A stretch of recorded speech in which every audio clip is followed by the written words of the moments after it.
All right, ladies and gentlemen, I hope everybody's ready for Night of Champions because it's time to get going. We've got everyone arriving as they do.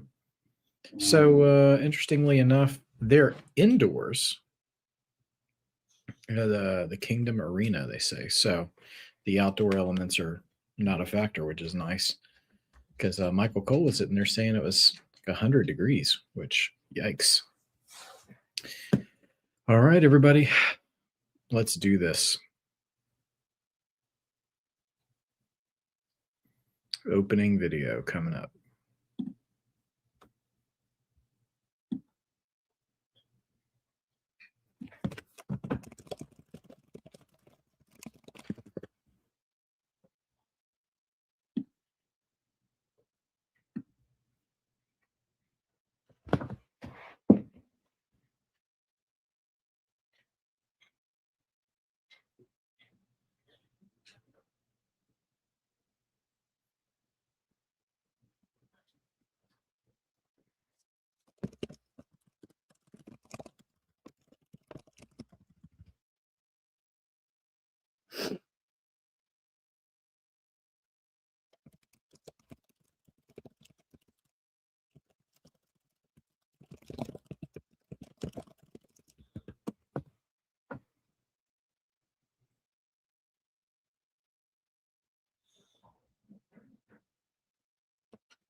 Okay. Jay and Oba starting things off. So here we go. We're going to find out who's going to be king of the ring straight out of the gate. Let's do this.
All right. Saudi is enjoying the Jey Uso entrance, as is to be expected, as things get going here at Night of Champions.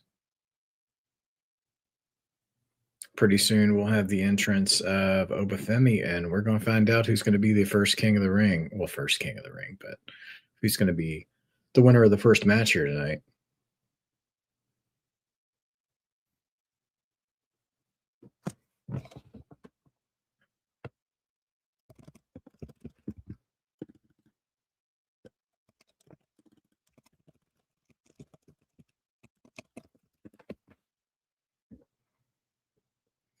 Tell you what, Jay's doing a lot of yeeting. He's going to be tired by the time Oba gets to the ring.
Okay, crowd's already looking forward to Oba's entrance here. So I'm about to get started here.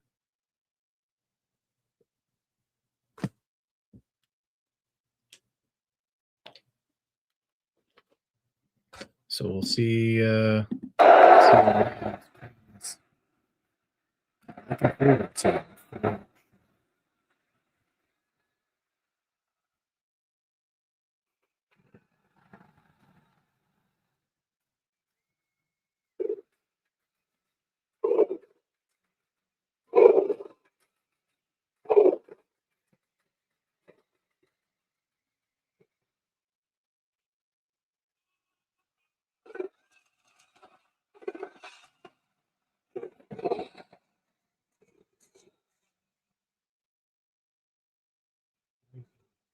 I mean, they always play those games.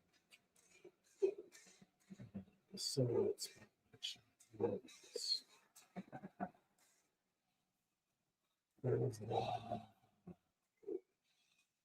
I mean, it's on the same level as James. It's just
all right. Everybody here, or as they say, just straight up feeling it in, feeling the crowd.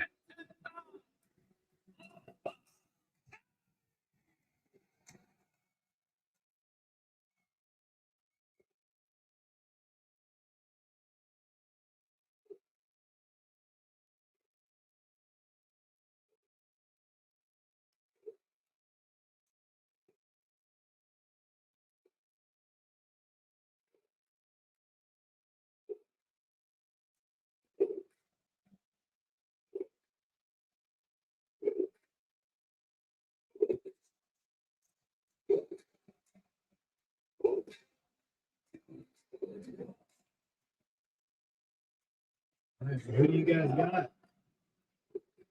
I'm hoping for over here. Ladies and gentlemen, what an atmosphere here tonight. The official for this matchup is Daryl Charlotte. He will ring the bell, and in a matter of moments, we will crown the 25th King of the Ring in the history of WWE.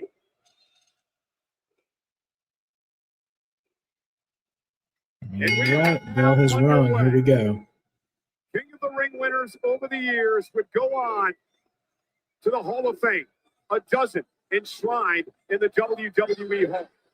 11 would go on to become world title holders. The legend of Austin 316 was born in this tournament. And tonight, one of these two men look to write history at King of the Ring.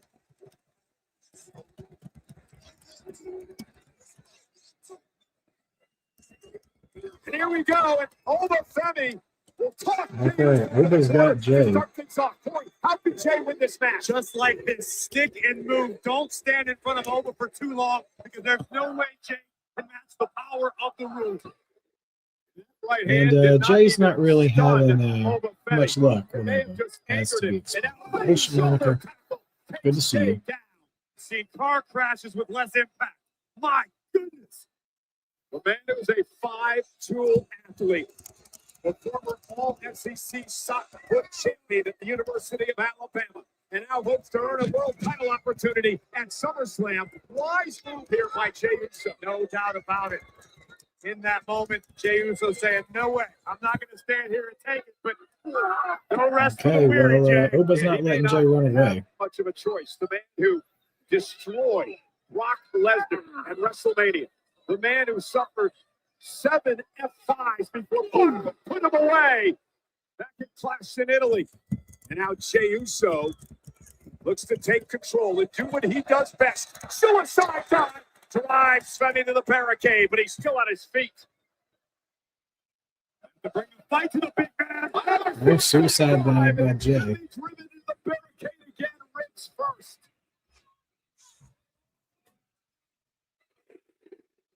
We're feeling the effects of the few feet in front of our.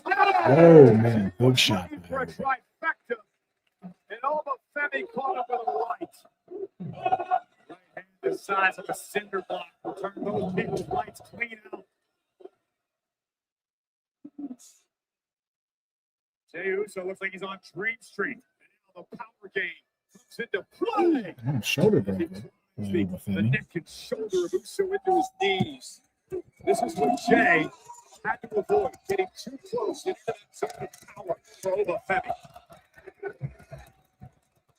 Respect the fact that Jey Uso was able to try to bring the fight to Oba in the early moments. It's a smart strategy. We saw that same strategy work out well for Brock Lesnar. Unfortunately, Jey Uso does not possess the same physical abilities as the Beast incarnate. Wicked whip into the corner by Oba Femi, who is now settled in, favoring his midsection after the number of suicide dives into the barricade by Jey.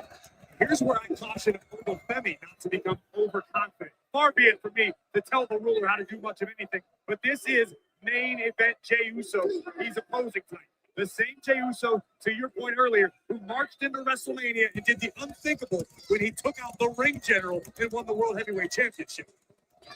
And now Oba going to send Jey across the ring again, whipped into the corner with authority. Jey collapses to his knees. Now Oba Femi stalking his opponent.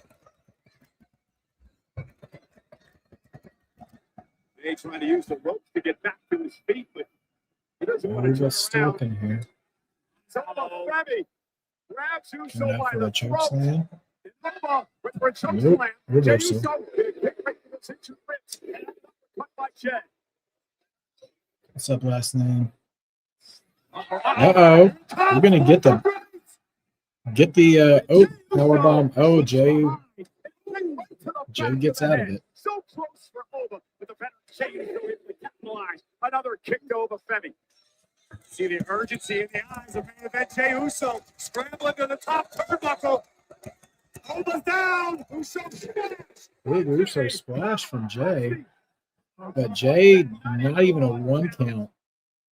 Oba just picks him up by the throat. Oba Femi. Jey Uso.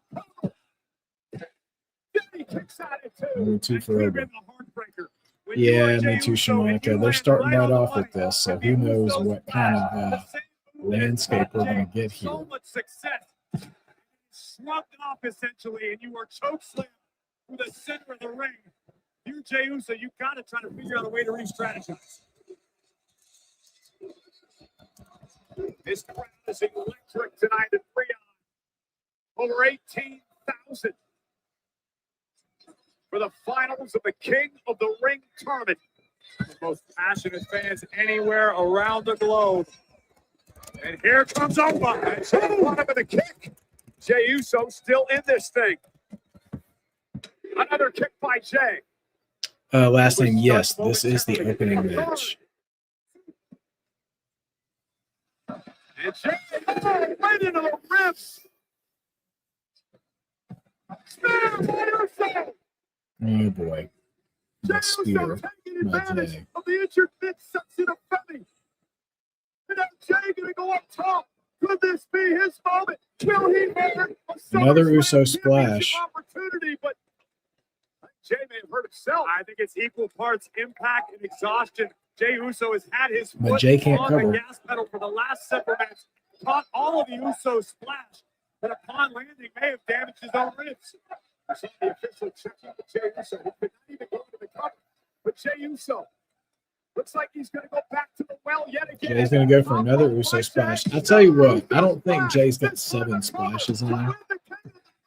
But no, Oba kicks out. Jey Uso's thinking, what the hell do I have to do to put Femi away? But Jay's got to realize he's got Oba. Last name, I'm a bit nervous about it, if I'm Uso's being gonna honest. capitalize. The time is now. I just narratively am not very excited at the prospect of Jay winning this match.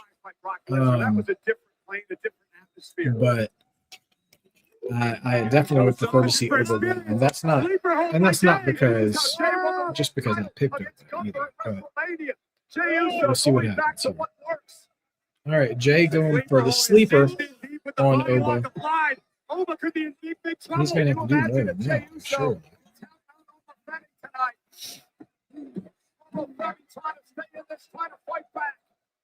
Jay's got it locked in. He's trying to make it back to his feet, and he does.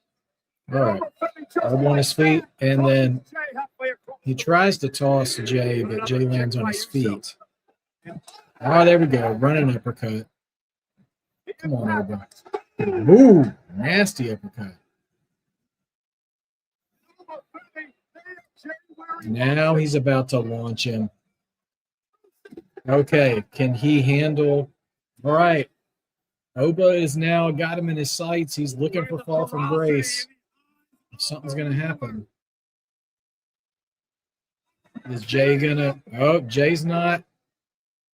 And powerbomb. 1, 2. Oba, king of the ring, baby. Oba is king of the ring. What did your boy tell you?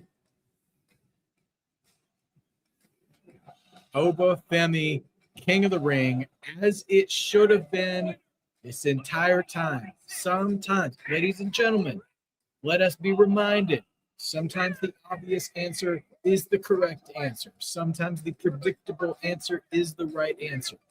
2 + 2 can equal 4. That is okay. And there we go.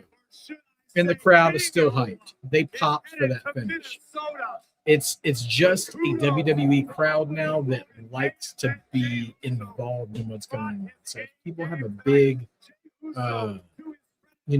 chant or whatever, they like to be a part of it, but clearly still cheered for Oba's win. So you'll love this. And your boys want to know, which is great. Great to see. Would sit up and once again utilize his superhuman power to see. To turn the times of this one back into his favor. Send Jade All right. straight through the back. So we're going to go ahead and update our predictions contest. We already know. So that was the opening match. And we also know that Liv and Io is going to be match 2. And we know that Gunther, Cody, and Sami will be the main. So it just depends on the cage match.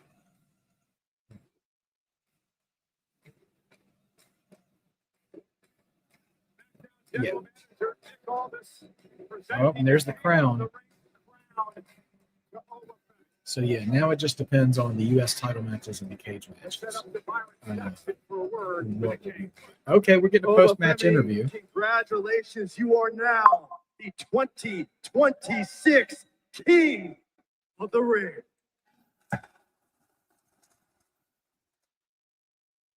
It feels so good to go from a ruler to being the king. Okay, crowd's here for it. Jey Uso did not understand what he was up against tonight. He thought he was just fighting one man. You might be able to beat one man, but you can't beat fate. And you can't beat destiny. And most importantly, you can't beat me. Okay. I'm with you. I'm with you, Dulcie. We will see Brock again, but not yet. The mountain that you cannot conquer.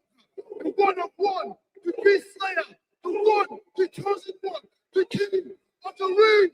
Over! Woo! That crowd lit up at the end of that promo. Well, Shamanica, I mean, it feels as though he's been pretty clear he's going to go after Roman.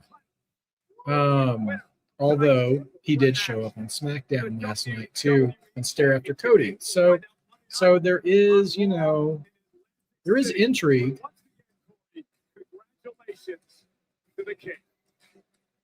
I got to say, at this point, it would be wild if we got Oba versus Gunther at SummerSlam.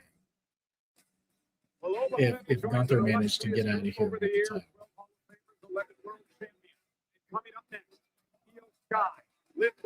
All right, Io and Liv coming up next. I've got Io for this one.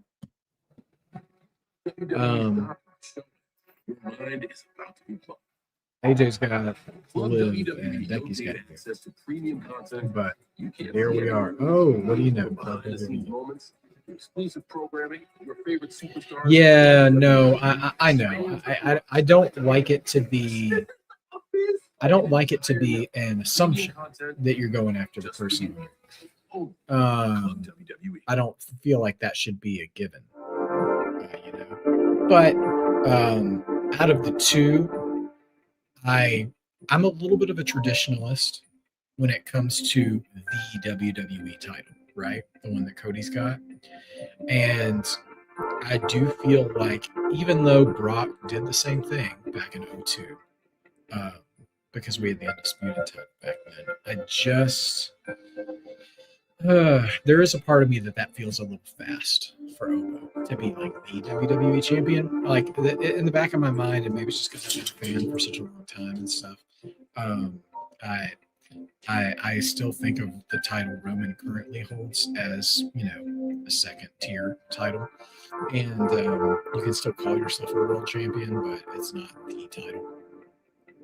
And I just feel more comfortable with Oba having that if he's going to get a title quickly, And also, I just think there's more. It's just. I think there's more intrigue in him chasing Roman. Well, also part of the thing is we don't know who he'd be chasing yet because that title match is still to come tonight. So we'll see. 2024. Man, 2 years since the last time Io and Liv fought. That feels crazy to me. With that sense that we all get that we see the same matches over and over again a lot. That's crazy to me to think that it's been that long since those two have faced one-on-one. Yeah, last name. That's one thing I do always get interested in at the Saudi shows is once the ladies have gotten creative enough to, once they've gotten creative enough to, over the years at Saudi to get their gear, beyond just like an oversized T-shirt. It's always been pretty fun to see what they come up with. So I'm looking to seeing what that is too. Liv is also usually like pretty good at that too. So I give her credit. She's always been pretty creative as far as the ladies go with her gear choices. I mean, not even as the ladies go, just in general. She has been.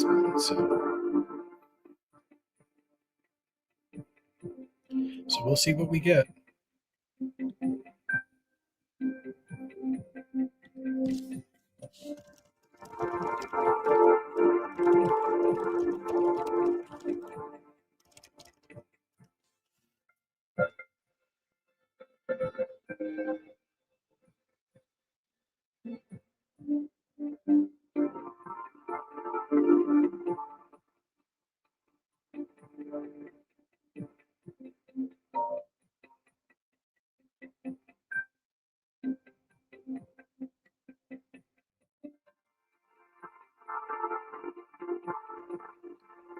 All right, well, that's one match down, and honestly feels like a bit of a relief. What did you guys think about Oba and Jay?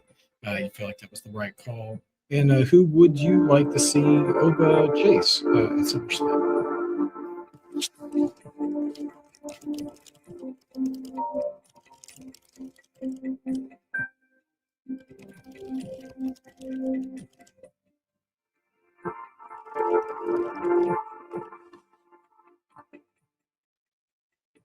That's true. Saudi is a good place for that. Interesting lineup.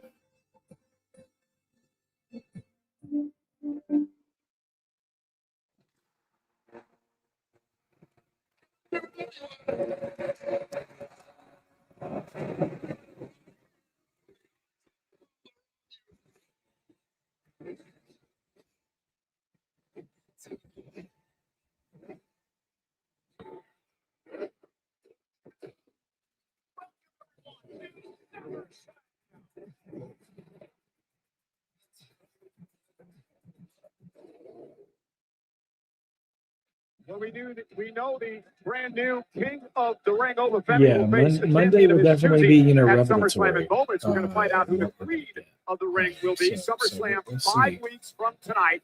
Coming We'll to US see Bank Stadium what in Minnesota, August today 1st sets and the table 2nd. for Individual Monday, and combo and tickets are what on Monday sale gives us now in via the run to Ticketmaster. SummerSlam. But before we get to SummerSlam, we have a lot of work to do here tonight. This is Night of Champions. We are in the capital city of the Kingdom of Saudi Arabia. This is Riyadh. The Kingdom Arena tonight sold out with over 18,000 WWE fans on hand in an atmosphere that has been electric already.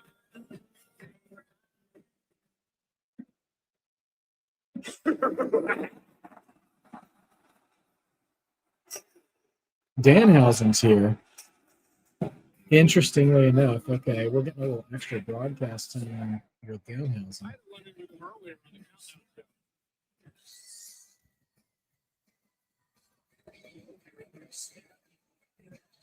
Hello, Riyadhausen! It is I, Danhausen. Very nice, very cool. It is Danhausen's first time here. Quite wonderful. That's right, Danhausen's been very excited to continue his experiments because recently he's come into a substantial amount of human monies. Well, here comes Liv to interrupt Danhausen. Is he going to curse her before the match?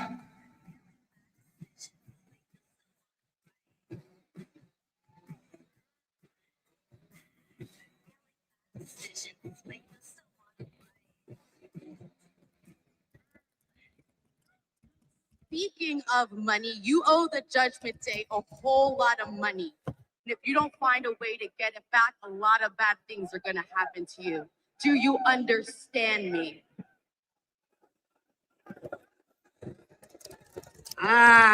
First of all, I don't know what money you're talking about.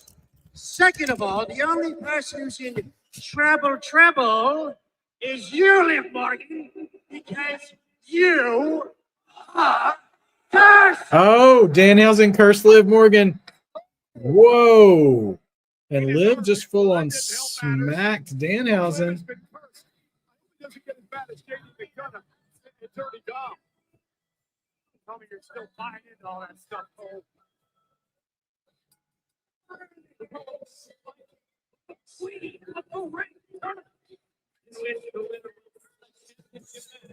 In a main event, that's something. Representing the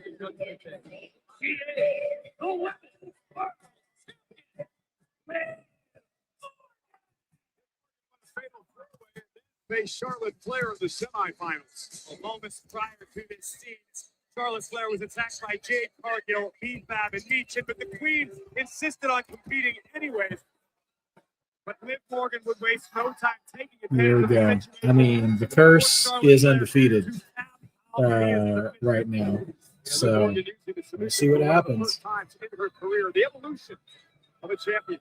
Well, tickets are now available for Super Boxing 9 live from the theater at Madison Square Garden in New York City. Don't miss Edgar Berlanga versus Stephen Butler in a night of world-class boxing action. Upgrade your fight night with a VIP experience package featuring an exclusive photo opportunity with WWE superstar, world champion Liv Morgan, and other combat sports stars. Get your tickets and VIP packages now at Ticketmaster.com. Yeah, the song does feel a little out of place for her. That pre-Revenge Tour Liv, it kind of fits her a little more, it feels like. But here comes Io Sky. I mean, it's hers to lose now.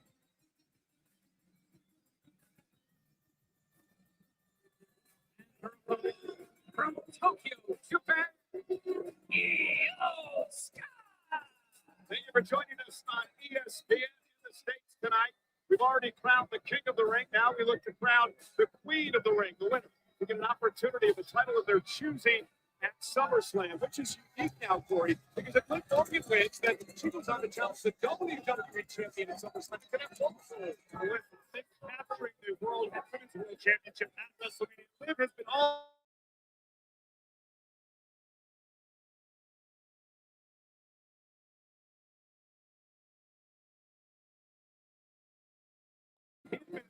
Thanks, everybody. Right back to the news entrance.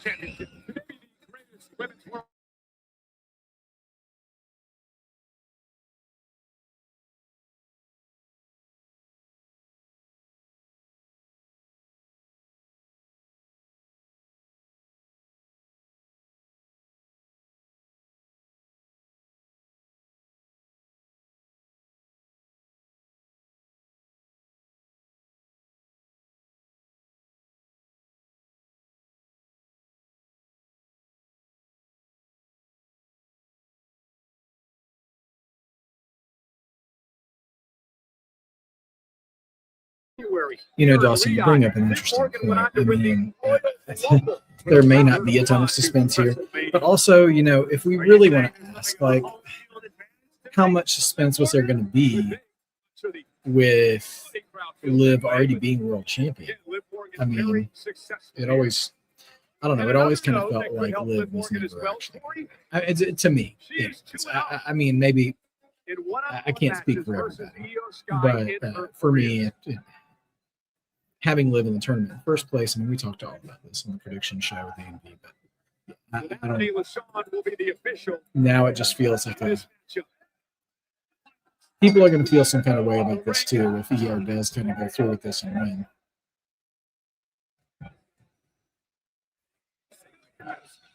Big EO Sky chance. It's like they're trying to sing her name, but they can't get the rhythm quite right.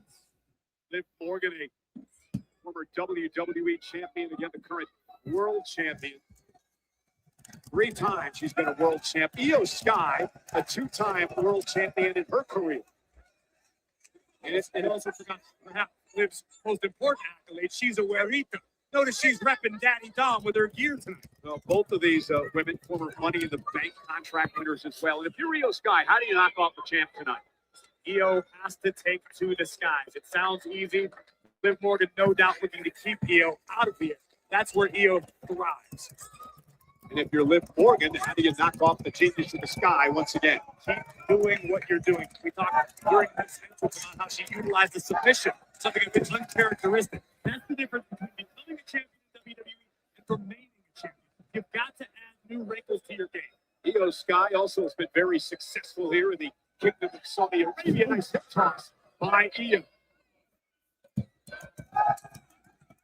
Feeling up process early on. Liv Morgan sent Io to the ropes. And Liv now. Liv going for it. The Hurricane Rana. Liv thinks a lot of herself, doesn't she? Don't you think a lot of Liv? You might end up the same way as Danhauser. You don't watch your tongue. Oh, and a running knee by Morgan drops Io Sky. This is the ruthlessness of Liv Morgan. Taking her to the top of the mountain. And it boots to be a Sky. And that's the difference between Liv Morgan and so many other competitors. Whatever the situation calls for, Liv is willing to do it. By hook or by crook, by any means necessary, hanging on to the Women's World Championship. Io Sky showing up a bit. Okay. We're back and forth here.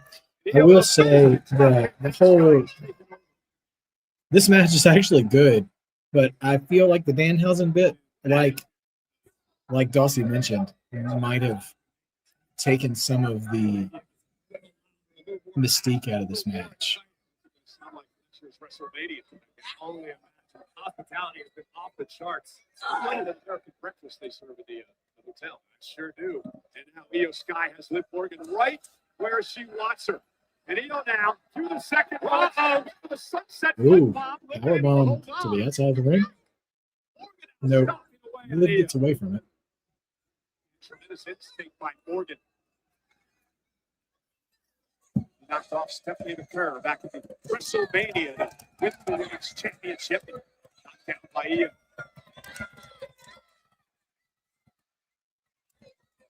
Io's high-fiving with fans. So sweet.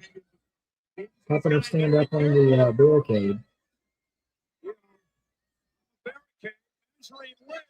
Oh, cross body off the barricade.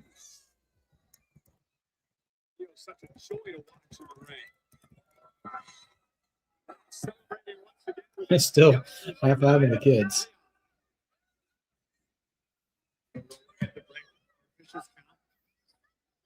To show you, as usual, Io looks to win this one with honor. Oh, wow! Ooh. Liv driving Io face Io first takes a in shot the to the steel post. ring. And now Morgan with an opportunity.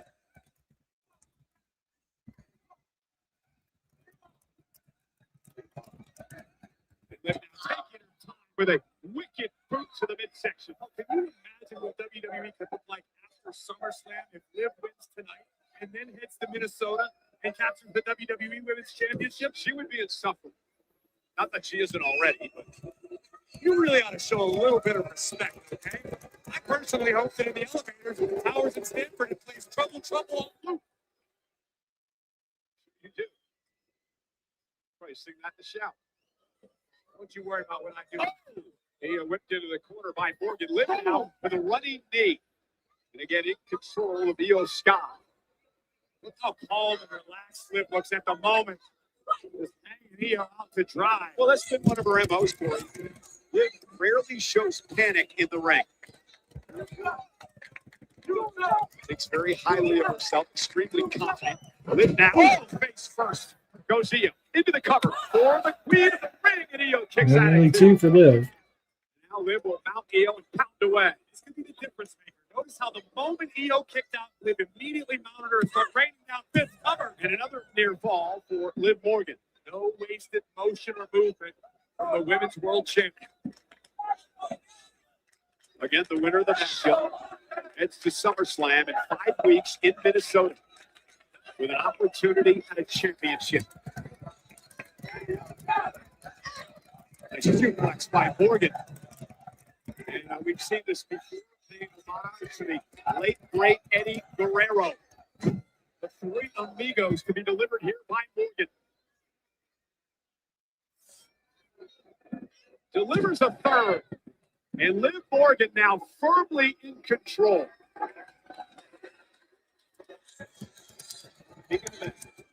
Oh, it's a Gary Roxio Sky. You get a cover by Liv. Theo fights to stay in this. It's just a veteran strategy. After almost every offensive move Morgan delivers, she goes for a cover. Understanding she probably isn't going to win in that moment, but every time you cover your opponent, you force them to exert extra energy to kick out and keep the match going. And I was not expecting this. I did not expect Liv to control the majority of this matchup thus far. Because you're a Theo Sky fan. That's okay. Just take a look at the rest of the roster. Theo trying to make it back to a vertical base and create some separation, but Liv. Oh, nice takedown. A step there. Theo Sky and a kick to the back of the knee.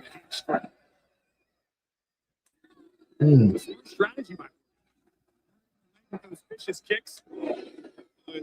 Takes the opportunity.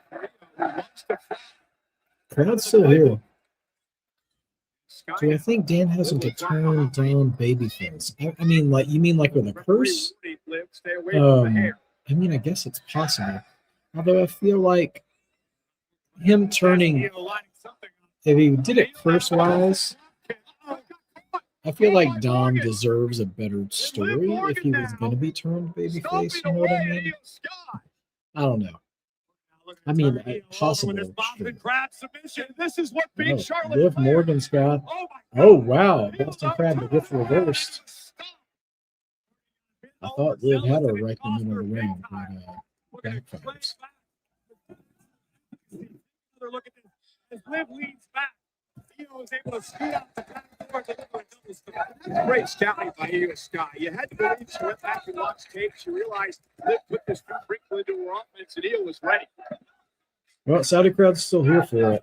Although, granted, it's been a longer match than the Oba and Jade match, but the crowd is a little more settled down in this match than they were in the first one. By Theo Sky. Oh, sets Liv face first. And now Io looking to build a bit of momentum. Reversal now into the corner. Io quickly back out to the apron. There's that tremendous balance of Io Sky. I mean, this match has been pretty smooth, and it's not like the crowd isn't reacting. I think it's just following by Jay. It was a little different in terms of crowd. But they're popping for moves. There they are. Okay. They're hype for Io's little emoji. Trying to rally the fans here in Riyadh.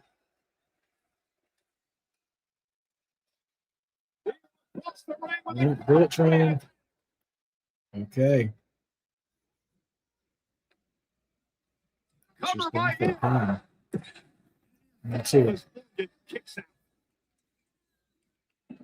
Io can't allow herself to grow frustrated at this juncture in the matchup. Yes, Monica, you're right. I mean, this weekend, I know there's an AEW and a TNA show. We've got this going on right now. We're also Great American Bash tomorrow, which is stacked with some potential show-stealing matches, too.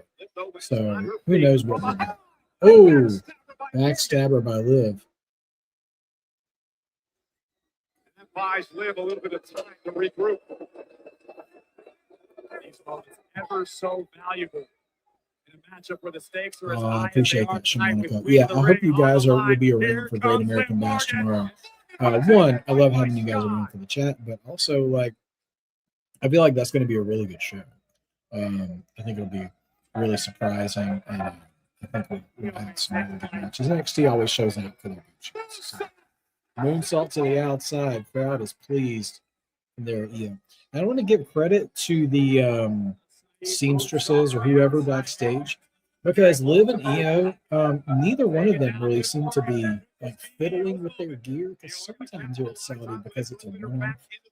Sometimes the women have a hard time getting adjusted to their one-night only gear. But neither Absolutely one of them vicious. seem Somehow kicks out, but a weaker kick out that time by Morgan. troubled by it. Seems as though Liv Morgan beginning to fade as we look once again at the outside, himself to the outside by Io, followed up by this devastating backbreaker. It took a great deal out of the women's world champion, but Morgan still fights on. This could do it. Io going up top. Yeah, Shimonica, those are the great matches. Those definitely are the ones that got me excited as well. Io took a shot to the knee on the steps. Yeah, let's take another look because it looks like her knee Let's see what jammed on the happens. steps She here. pushed off the top rope. She just grabbed her knee. She landed on her feet on the top step. I mean, but yeah. Oh, geez. Now Io is screaming in pain. Salivating here because the bad leg for Io Sky would help Liv in her newfound Okay, submission. so Io's leg is injured, but Liv got cursed. So what's going to happen here? Liv's got it locked in now, and Io's in trouble. Single leg grab in the middle of the ring. Io nowhere to go. Is Io going to tap? She's crawling. Crowd's behind Io.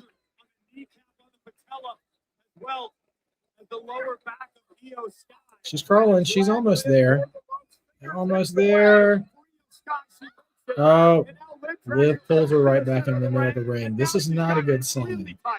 Because Io's not a huge, you know, she's a petite woman. Oh man, she's got that lion tamer angle on her now. But she's turning it.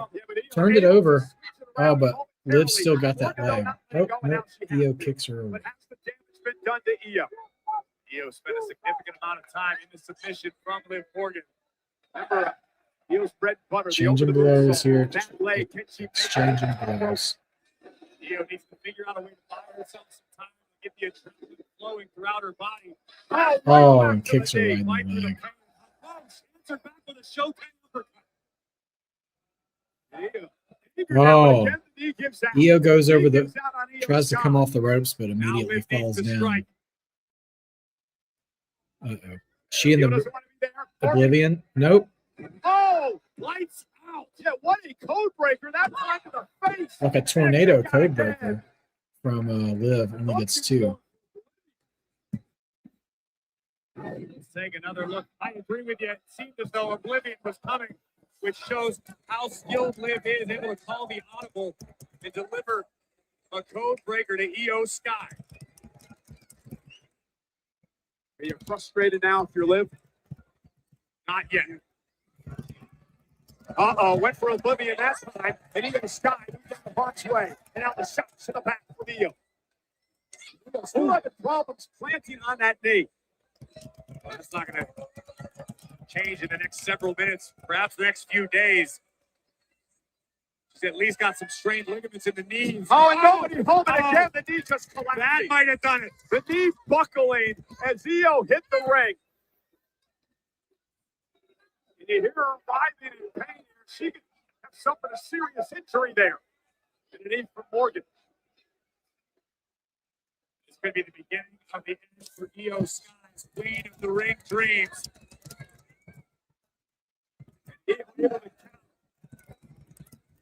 Now it's Morgan in trouble toward the top rope. All right, they're up top. Spanish Fly. Can she get that? Can she get that moonsault with the bad leg? She nails it. 1, 2, Queen of the Ring. There you go. Io Sky, Queen of the Ring. Don't look now, but AJ's 0-2.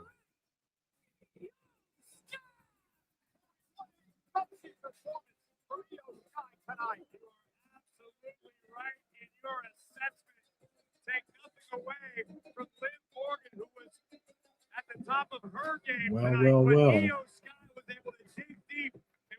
2-0 as well. Rip control of this match from the clutches of the women's world champion. First with the Spanish Fly.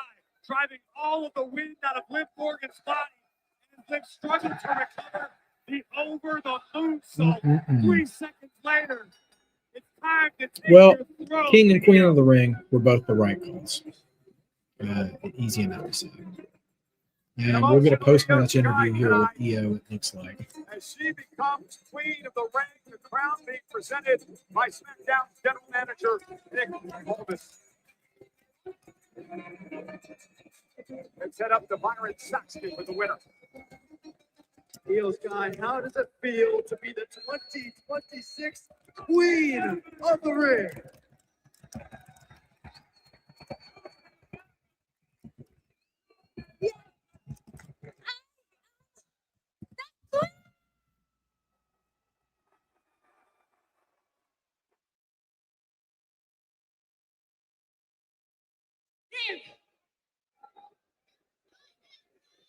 I see you at SummerSlam.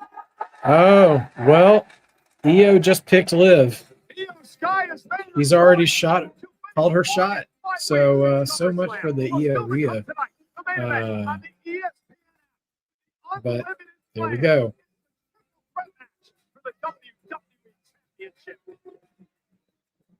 Well, Liv's days might be numbered. You're the golden boy. So there we go.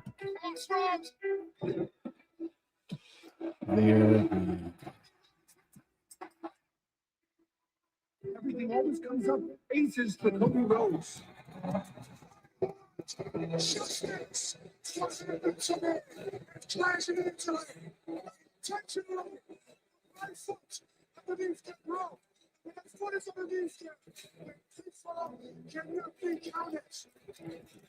Maybe we need to realize that the biggest championship might just be looking in the eyes. Gunther, you're right. If you want to do this, a rematch for the WWE Championship, let's do it. Gunther, you did me wrong. Cody, I tried to help you. I had you, baby. You stuck me with crossroads from behind like a knife in my face. Gunther from behind just shot Cody to Sami. And it was sleeper's head.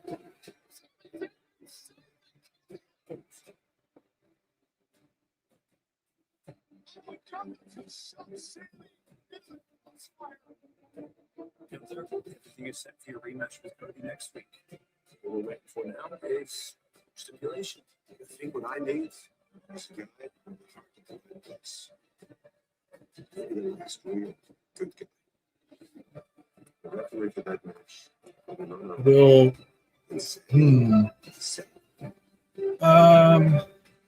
Is the Judgment Day? Yeah, I don't know, man. We'll see. Oh, what's up, Mashizi?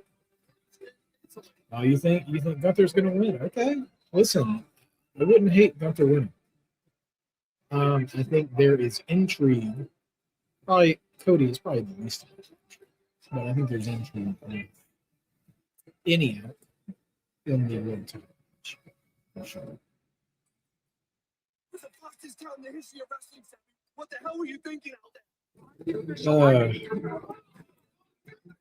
I'm kind of glad the matches were straight up. I mean, King of the Ring should be there. Because, strangely enough, a clean match is now the new unpredictable. I've been screwed up of being WWE champion. What?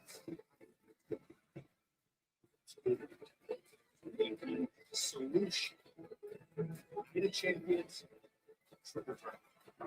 That's not a champion who finally defeat 3 Rhodes. To win what's right in the mind. Because I see the universe has opportunity to redeem itself. You can ride or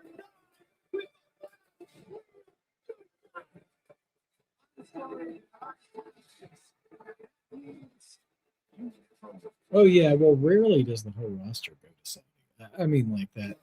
I think they've learned their lesson. They actually keep enough people stateside in case there's any travel issues, so they can have their TV account.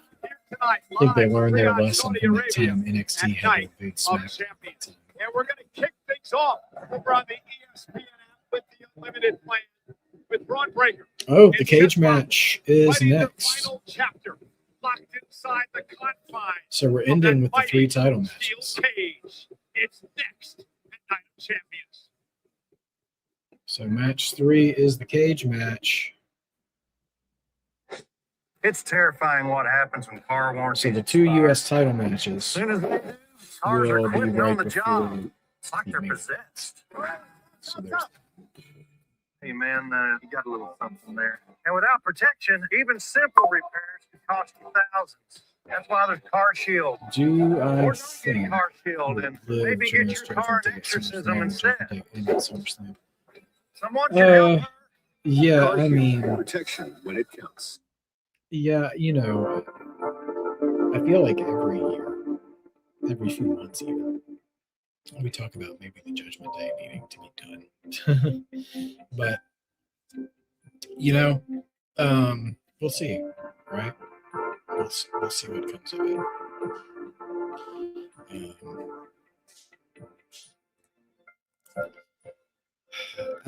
There's a part of me that kind of wants Judgment Day to move on.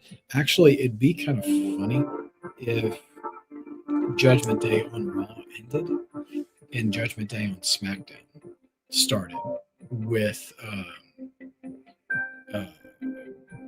whatchamacallit, with Priest, Rhea, Truth. I mean, you could even do Balor if you wanted to, but it looks like Balor's trying to do that, Balor Club, Bullet Club kind of thing, teasing with Tonga, and they even mentioned Shinsuke Nakamura. We talked about that last night on SmackDown, the Hey Guys, We All Used to Be in Japan Club. So maybe that'll be a thing.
What's up, Swaby? Good to see you. Oh, CT Hill. Hey, man. How you doing? Go Dogs, brother. Man, we're having a decent time here. It's kind of a commercial break here.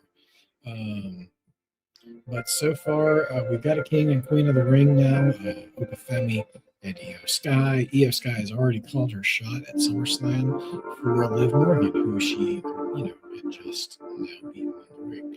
So there's that. Femi had cut a heck of a promo, but did not necessarily challenge anybody right then and there. So we'll have to wait and see who he goes after.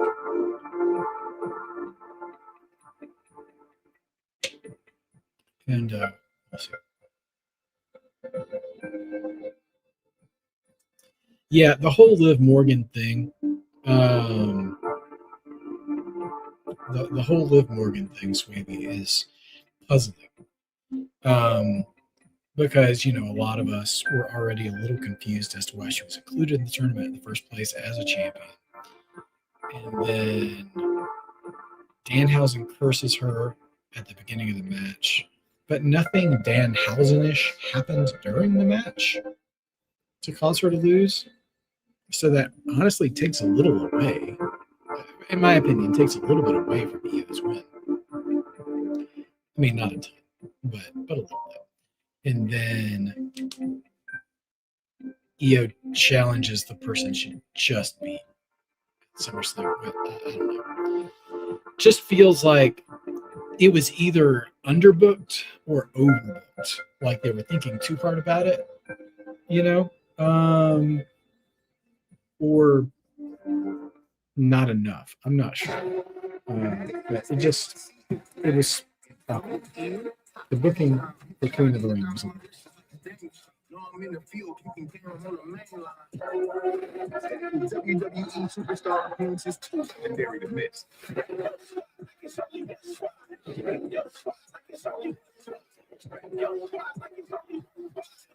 Thursday, July 16th through Sunday, July 19th at the Javits Center. Tickets on sale now at fanaticsfest.com. New York City, Thursday, August 16th, and Sunday, August 19th. Fanatics Fest returns to the Javits Center. It's actually July, folks. It's July 16th and July 19th. Photos, autos, live podcasts, exclusive merch, the biggest names across sports and entertainment. Head to fanaticsfest.com for tickets, talent info, photo and auto opportunities, and more. Again, Saturday, July 18th. Saturday night's main event returns to Madison Square Garden. Tickets are on sale now via Ticketmaster. And Saturday night's main event, get this, Name on Canvas is back at MSG. Don't miss your chance to purchase your I hope personalized not. piece So of good. history. I don't really want. Keep an eye out for more events. I don't really want Danhausen getting involved into Ladies and gentlemen, a reminder that is July 16th. I mean, granted, July he was the 19th reason for Dom Fanatics lost the Fest. Continental Weeks title, away. so We're also and that 5 was one of weeks the away first curses he from ever gave. But not the main SummerSlam. event. Like, I don't Weekend want in to see August, and we I don't now want to see know that the become Queen of the Ring, Io Sky, adorable, who challenged Liv you know. Morgan for the world title, who is over Femi going to choose. Elegant everybody ringside, Michael Cole and Corey Graves. It has been quite the night. And we've got some guests out here tonight. No doubt about it. +2 for SummerSlam. I want to bring my friend, the Arabic announce team, Faisal Mugaisib and Jude Al-Shani. اهلا وسهلا فيكم كل جرابت ومايكروفون شكرا لك يا انا فيصل كلنا متحمسين مع كل الجمهور هنا في الرياض المملكة العربية السعودية. Let's go! اجواء عظيمه والله حماس. We're going to take a minute to send a very special thank you to Pitbull, Neo, and Afrojack for the hit single To the Moon, featuring DJ Buddha, the official theme song of Night of Champions, available now on all platforms.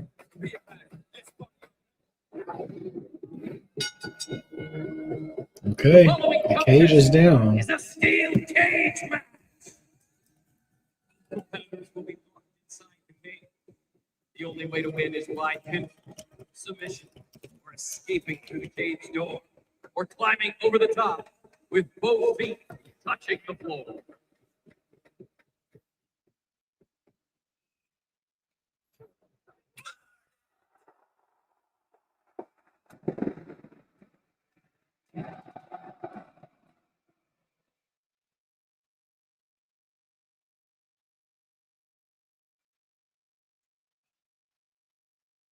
Right, and here comes Seth Rollins.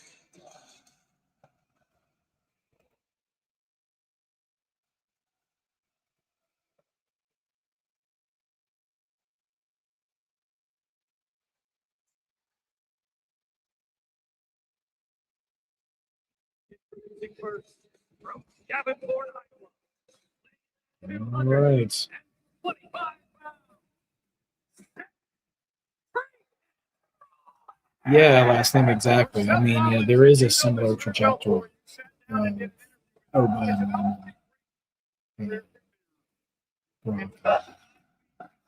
see. We'll see if they come.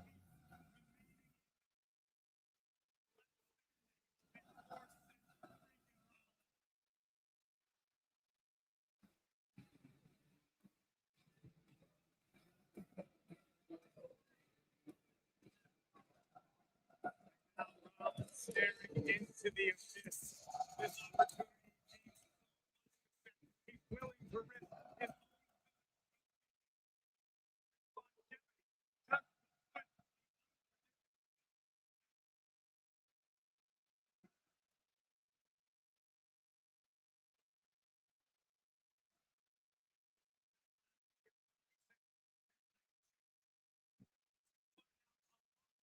who Seth Rollins truly is. And above all else, Seth Rollins is going to find out exactly who Seth freaking Rollins truly is. Well, Seth, Well, weapons coming in the cage already before Bron's even come out. Chairs, kendo sticks.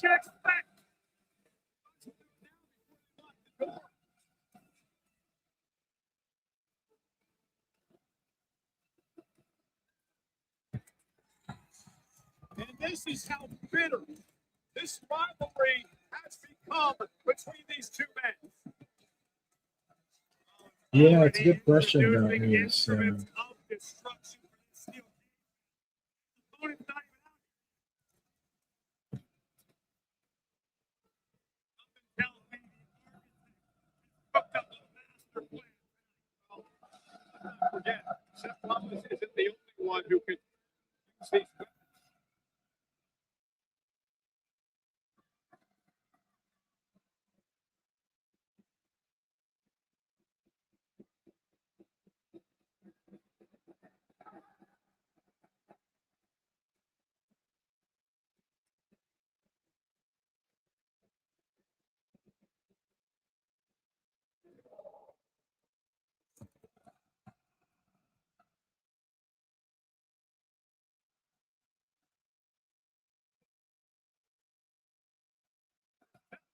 It's a recipe for destruction.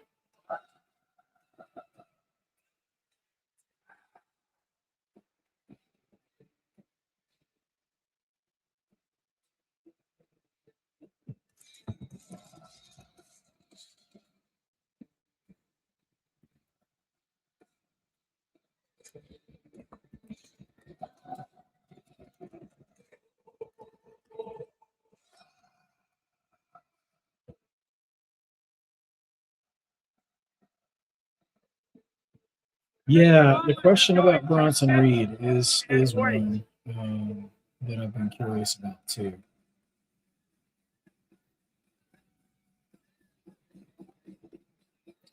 Swaby, I don't know. We were talking about this last night. That I wonder if the Bloodline, an iteration of the Bloodline, is what's in War Games, because we do have factions, around. But we'll see. Yeah, Punk and Rollins on the same War Games team. I don't know. All right. Here comes Bron, and he looks to be alone. I don't think Heyman is there.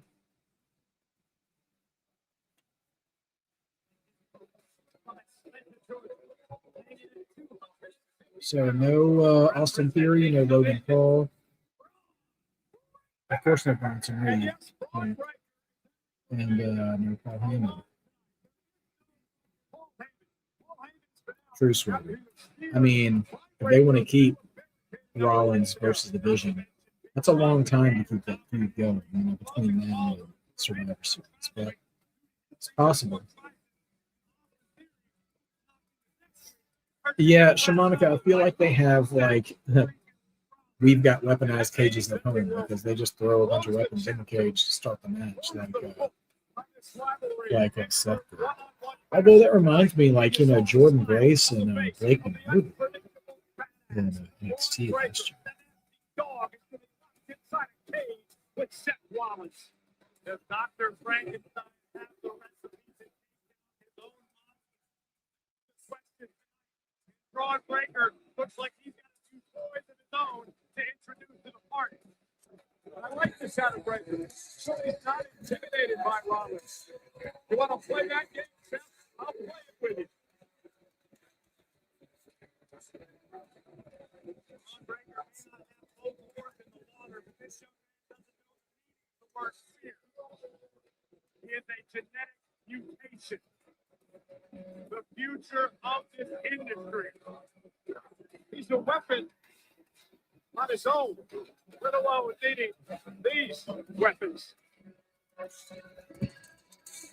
Seth Rollins in his career has been very successful in steel cage matches. He's 3-1 in his career inside a cage, including being involved in a Hell in a Cell match right here in Saudi Arabia. This is the first ever traditional steel cage match in this country. For Braun Breaker, he's been in one steel cage match in his young career. He won that matchup. And something's got to give tonight. The official, Dan Engler, knocking the door. Rollins and Breaker now to settle things once and for all inside the Spear through the cage door. Last time, that's actually a pretty good. That's a good suggestion. I wonder if they will. Do we think they're both just sitting in chairs? staring at each other like a really intense negotiation. What a strange beginning to the match. And the bell rings. This feels like a Michael Jackson music video or something, like they're about to break into a dance fit.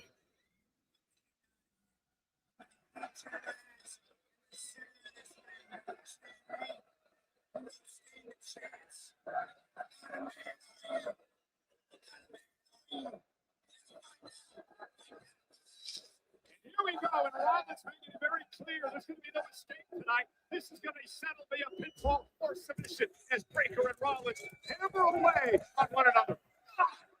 Materially gaining the upper hand for Breaker. Seth became October tonight. Seth Rollins won the Crown Championship in Provo Australia when Bron Breaker turned his back on the leader of the Visionary, Rollins. With the brakes on, now looking to scale the cage.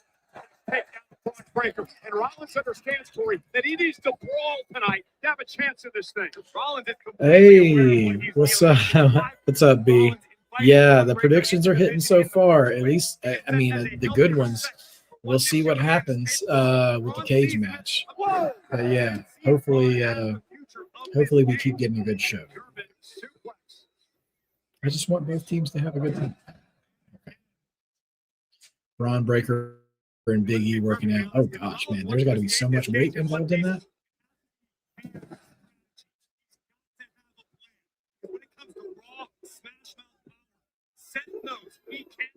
Yeah, I bet he does. I mean, Big E still looks like he hits the gym. All right, Seth into the cage. Yeah, I agree, CT Hill. Like, I feel like cage matches, dude. Like, if you're not gonna have blood, you probably don't need a cage match. Like, you don't have to be like gory and unnecessary, but cage matches should be violent. You know, I don't necessarily mean uncomfortable, but you should really believe the hatred in a cage match. It should be less about the moves you do and more about these guys really hate each other. Like, I mean, that's kind of the psychology, or at least the old school psychology behind the cage match, right? Yeah, Dulcie. Yeah, that match. That was that was historic Hell in a Cell, Sean and Hunter. And here we come already with Bron and the kendo sticks smacking Seth in the back. Yeah, I'm not sure that anybody. I'll have to go back and check the predictions later from the community chat. But oh man, struggle. That would be an absolute nasty for sure. Sophie Duffy, I'm skeptical we're going to see blood in this match. I don't think we're going to see booked blood. Maybe something unintentional. Although I wish they would. If they're going to do a cage match, somebody should be winning. Right. Yeah, exactly, CT. Exactly. You know, CTL, I don't know how far back you go in your fandom. Like, when I think of a cage match and hatred, like, I go pretty far back in this day. Go back to Magnum TA and Tully. Like, just pure hatred. Like, they just, you believe they wanted to kill each other. And like, and that's part of the magic of wrestling, is believing that, being convinced with what they do. And there's a certain choreography, there's a certain performance in modern wrestling that you don't feel like there's going to be, you just don't feel like the hatred is there. Not every time. Like CT Hill, you mentioned Drew and Cena, and I think they did an excellent job of communicating. Yeah, exactly, CT. Dusty and Flair versus the Horsemen. Yeah, like, that was hatred. That was straight hatred. Like them breaking, Dusty's arm, ankle, upper. I mean, they tied him up and hit him with the baseball. Like, I mean, that's like, I'm all right with no shenanigans, although I'm curious. I wonder if the Jade Tiffany match might have shenanigans. Because both of those ladies have backup.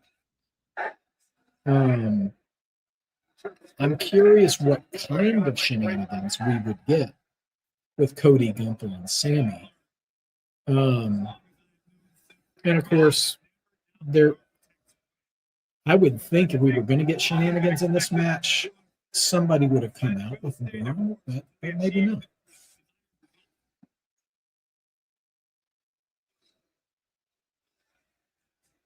Of course, all being predicated on whether or not Breaker's able to turn Seth's lights out first. And Seth, though, again, the resilience of a champion. Seth Rollins has been there, gone down deep his entire career, knows how to get it done when everything's on the line. A couple of clotheslines. Breaker still on his feet. Rollins now, full head of steam. And that's where the head Breaker did. And Rollins starting to build momentum. Starting to Modern day Dudley Boys. I mean, I think Bron. I mean, as far as in the ring, I think Bron and Big E could have been more talented. But I don't know that we're going to achieve the same level of success, but yeah.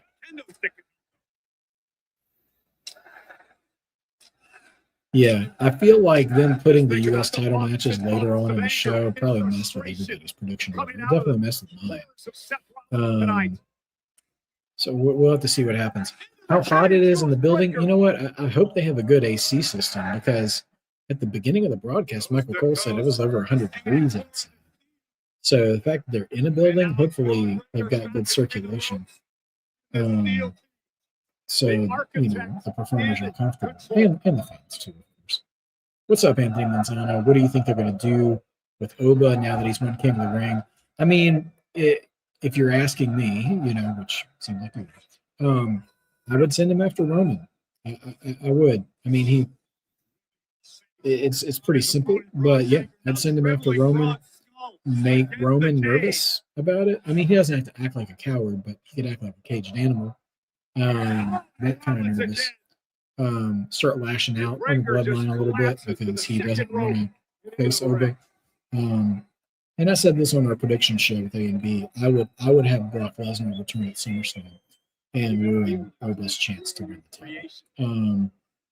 That's what I'd do, at least. And then, you know, Oba goes back to Brock, finishes that feud, and then comes back to Roman or whoever, or maybe Oba wins the Royal Rumble. And then you get Oba and Roman too at WrestleMania. But who knows? Setting up the table inside of the steel cage, it takes a significant amount of time. While Rollins is building whatever he knows.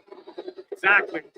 On the other side of the ring, here comes Breaker. Rollins felt it coming. That's 6 steps from Seth Rollins. And again, as Rollins said earlier, there's been no attempt at escape in this match yet. This is about the path of flesh. Beating down your opponent.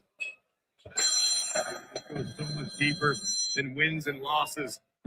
This is personal. This is about betrayal. It was Bron Breaker who initially drove the dagger into Rollins' back, ousting him from the vision, and Seth has not forgotten that moment. And Rollins now looking to bury Breaker in a mount of chairs. We're going to get a Roman Reigns over. I mean, I think we're definitely going to get a tease, if anything. Rollins may find himself in trouble now. Flailing wildly. He caught Seth with one of the rights. The energy of this man, Bron Breaker. Intimidating as they come. And Cole, a lot of times I would suggest Rollins take this. Is Seth fighting Bron?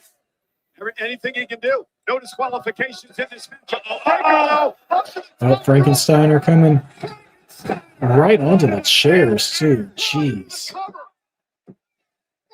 Only 2.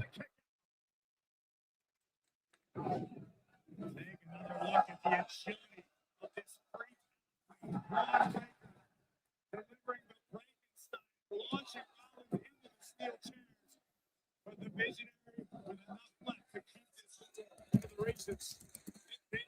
Predictable pass. You never know when Bron's down. You never know when he's out. Breaker is always in the fight. A tremendous amount of stamina. It is massive man. Braun up top again. Now top rope, Seth crawling on that chair. does not realize what's coming. What is he about to do? He sits in the chair and Gunther now with a flying clothesline, knocking Rollins out of the chair, stacking him up into their fall.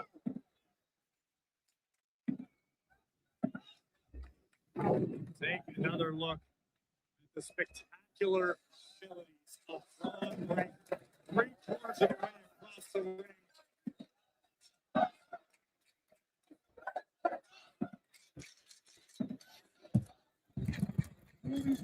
Crazy old man, you know?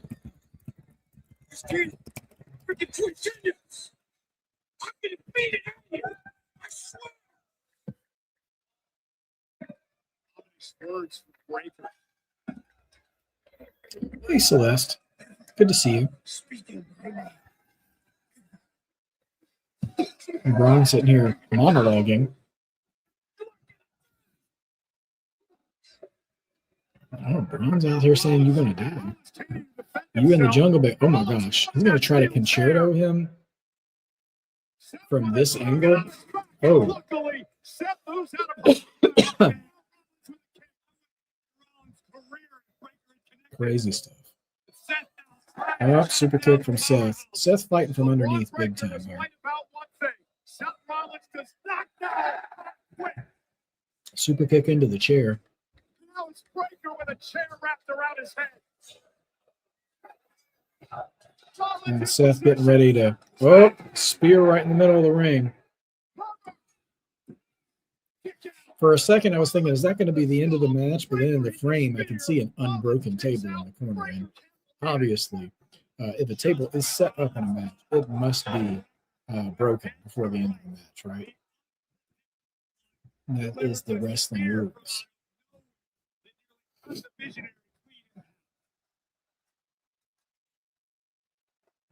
believe that if Bron Breakker had another step or two, a little bit more runway before impact on the spear, this one might be over. Senior officials, Yeah, you know, I haven't seen much of the Steiner recliner either. That wouldn't be a bad thing for him to utilize. Not at all. The cage. No one's trying to escape. This is about harming your opponent, putting them out of their misery, ending this rivalry.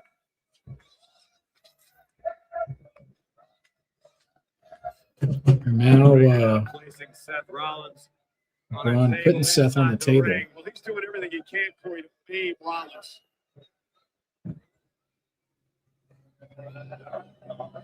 Bron, top rope, Seth on the table. He's taking a long time, though. Oh my gosh, Bron's going to the top of the cage.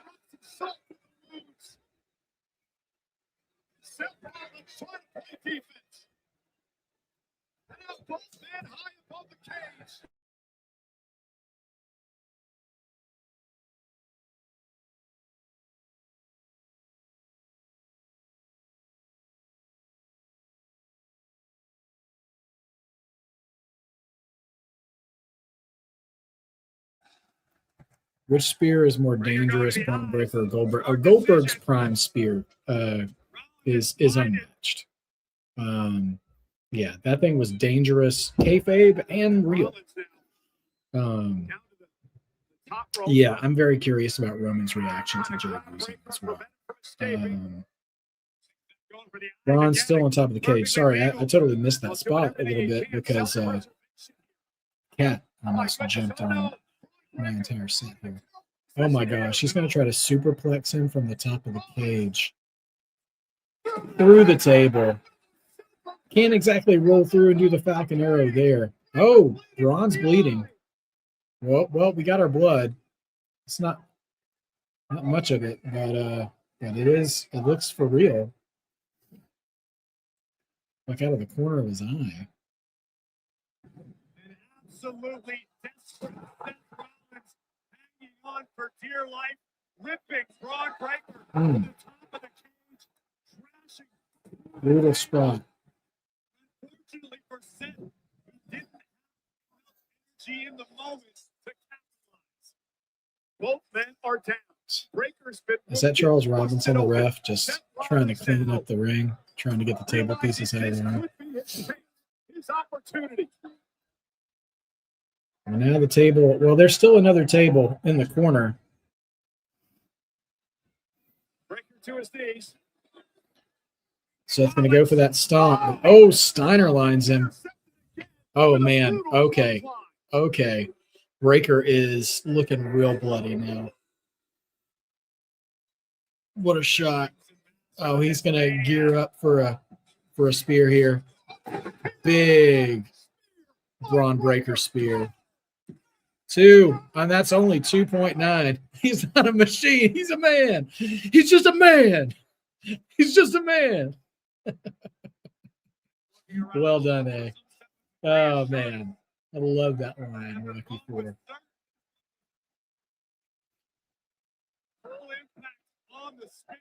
Oh, yeah. Listen, Goldberg was never built for long matches. Oh, yeah, so Breaker is cut out of the corner of his eye. And now he's looking like Road Warrior Hawk with the blood underneath his eyes. Crazy. Yeah, no. Goldberg was not built for long matches. I think the best long match he had, longish match he had in WCW was with Diamond Dallas Page, who was notorious for being really meticulous and planning his matches, which probably worked to Goldberg's advantage. But Goldberg's also not the kind of talent who needs matches either, you know? So you can say that as a detriment to his ability, but he didn't need to be wrestling long matches. Like Andre the Giant, you know, like Andre didn't need 20-minute bangers because he was Andre. When you're a big attraction, you don't have to be out there for a long time.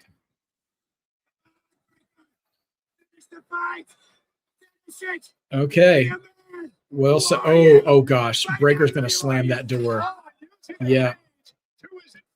What a great sacrificial move. Breaker shuts the door on both their faces just to get Seth on him out of the sleeper. Okay, here's the spot. Here's the table spot. He's gonna try to spear him through there, but he misses, and Breaker goes through the table, but he gets right on his feet. Pedigree. Come on. And then he's gonna hit that stomp. Tag. 1, 2.9, not enough to put Breaker away. little kid believing in the front row. Disbelief. Love to see it. Bron looks like Bane too, right? A little bit. Well, Seth, you threw everything at him. Maybe you just need to try to climb out of the cage, dude. Or go through the door instead of staring there in disbelief. Well, I'll tell you what. This has been a good cage match. It's not like a top 5 or anything like that, but this has been good. We got some blood. Got some good spots. Oh. Bron just waved off Seth, and Seth actually stopped. What are we doing here?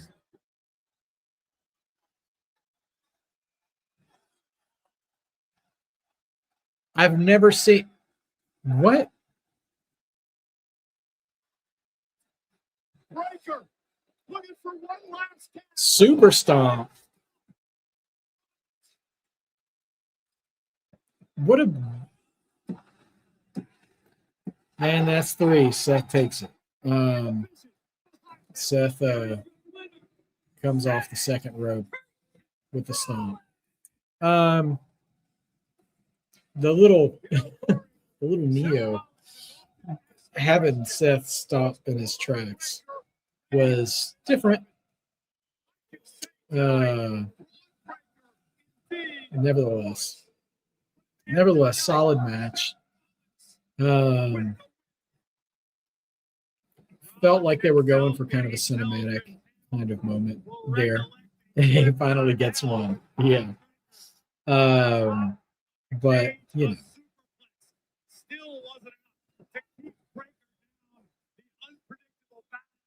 fought his hardest. Yeah, there was a part of me that wondered if Bron would be able to spear him out of the air on the super stomp. But I feel like with Seth taking that, though, that maybe that story's over now. I hope that's true. I'm ready for Seth to move on to something else. I'm ready for Bron to move on to something else. So right now, it's going to come down to if Sami wins or if Cody wins. Right now, the two remaining U.S. title matches, A and B and I, have both picked Trick and Jade to win. I'm currently leading in our Coalition Cup. As far as the community chat, I don't know just yet. But if Sami wins, then there will be a tie for the Coalition Cup among, well, all of us. If Cody wins, I'll win outright, and if Gunther wins, I'll win outright. So I just need Sami not to win, basically. And if Sami wins, there'll be a three-way tie. We're live in Riyadh, Saudi Arabia, for a night of So champions. I'm going to have to come up with some kind of tiebreaker. All right, it looks like Trick and Ricky are next, which means that Jade and Tiffany are going to be on right before the main event. So let me update this here. We've got the match order predicted. And let's see, do I already have that? Okay, that's done. Already got that updated. Seth Rollins wins the cage match. Let me update that as well. And solid match. Listen, it's been a solid show. I think it's been a solid show all around. So right now, let's take a look. Let's see, 7 out of 12. Oops. 3 out of 12. 5 out of 12. 2 out of 12. 6. 6. All right. So currently, the leader is our defending champion, Sophie Dofi. So Sophie Dofi is currently in the lead for community predictions. Sophie Dofi is up by 1 over who's in second place. Last name, middle name.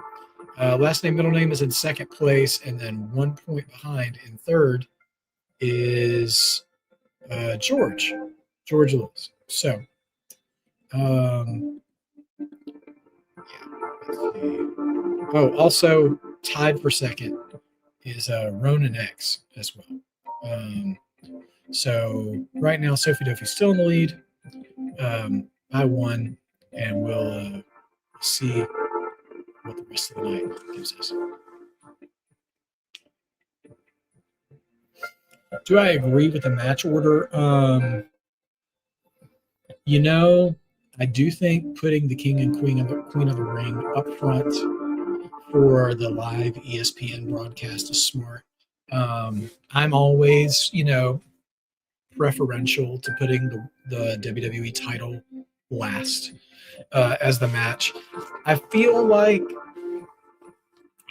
the cage match maybe shouldn't have been third. I think they should have sandwiched the cage match in between the two U.S. title matches. I think either one could have been. I don't know which one of the U.S. title matches I would have wanted to follow the cage match, but I would have rather had the cage match be the fourth match. Not because you don't want it right before the main event, because then the crowd will be deflated before the main event.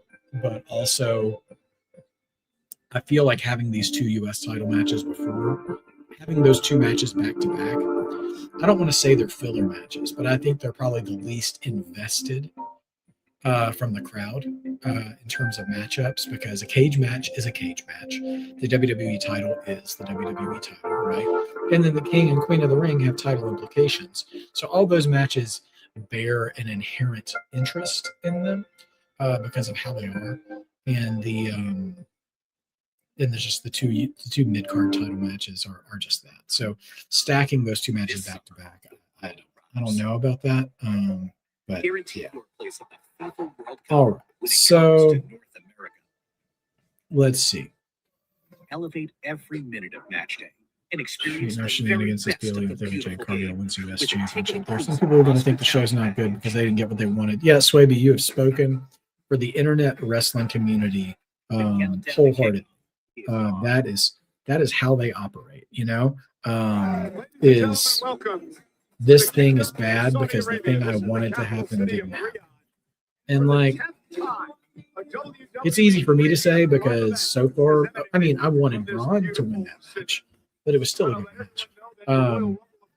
Sometimes, you know, Triple H is just right. Like, sometimes just stop complaining and going for the ride. It's okay to be disappointed that like your favorite wrestler didn't win, but I think there's a difference between like when it comes to watching wrestling. It's like, oh man,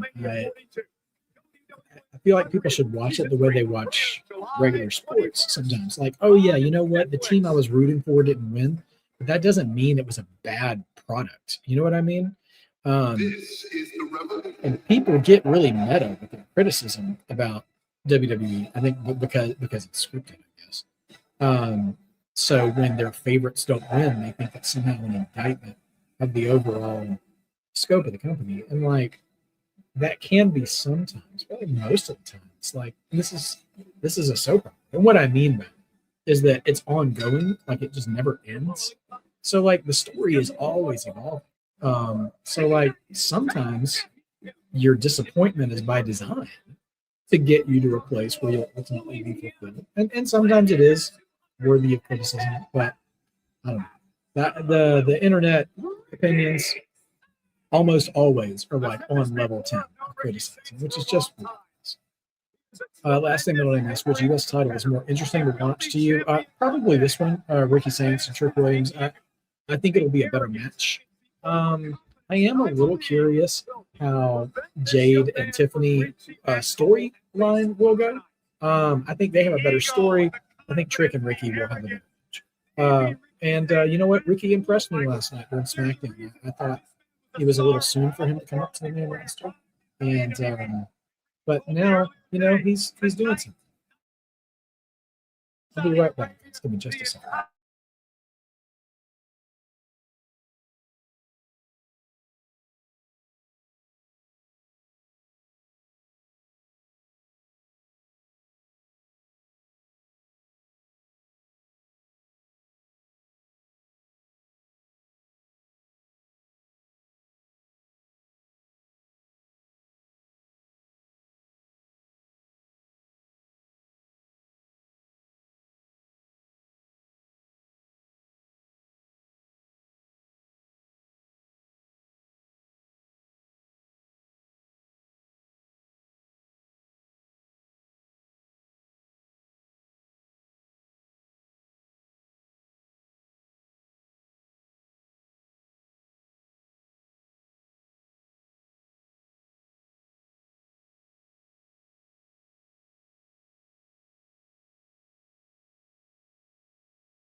All right, everybody. We're back. All right, so Ricky and Trick underway here. Dawson, you asked a few minutes ago how much of the curtain will be pulled back for Unreal Season 3. That's a great question because Unreal seems to take multiple avenues of the way the show is done. They do like superstar profiles, right? And then they also explore like a big story. And it seems like this one was going to be seen as retirement. I'm very curious how deep they will go with Cena's retirement, given how some things went, how the crowd responded to his heel turn, the response to the crowd response when he lost to Gunther was very antagonistic towards Triple H specifically. So yeah, I wonder how much of it they'll actually acknowledge. Be very interesting. Oh, and look at now. Rubbing that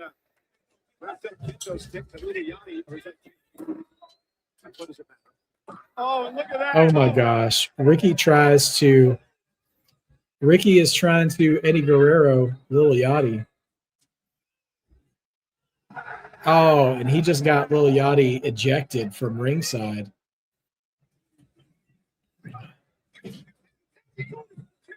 But how dumb is this ref, though? Because the sound of a kendo stick hitting the steps does not make the same kind of noise as a kendo stick hitting a person.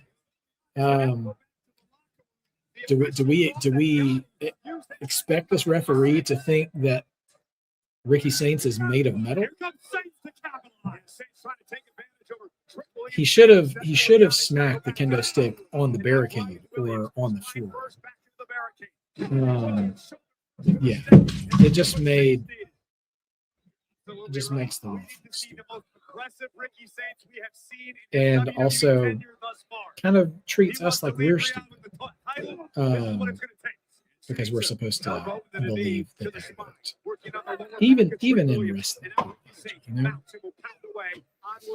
It's the little things like that. The whole Eddie Guerrero thing, yeah, that's been happening for years, and it's a funny little gag, but you got to make it work.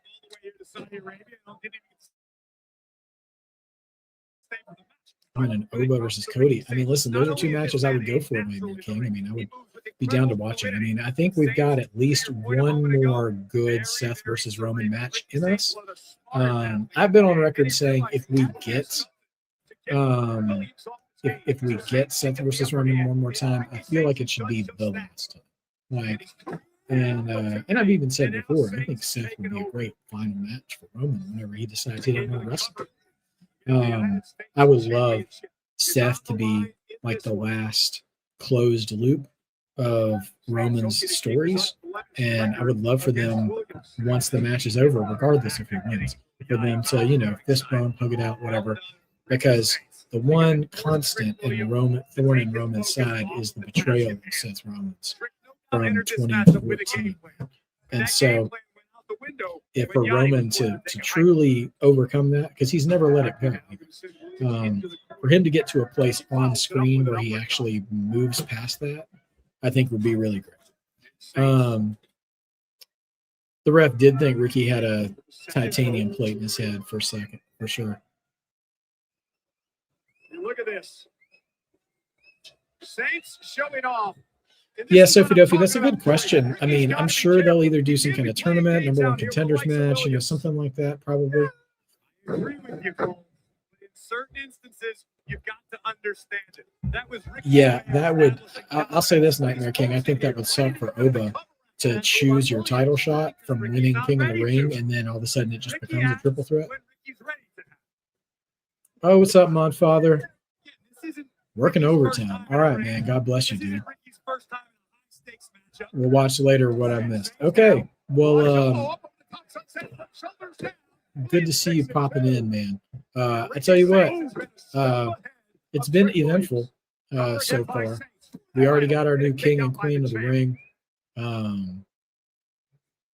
And yeah, no title changes yet. This is actually the first title match we're seeing right now. Freaking wicked.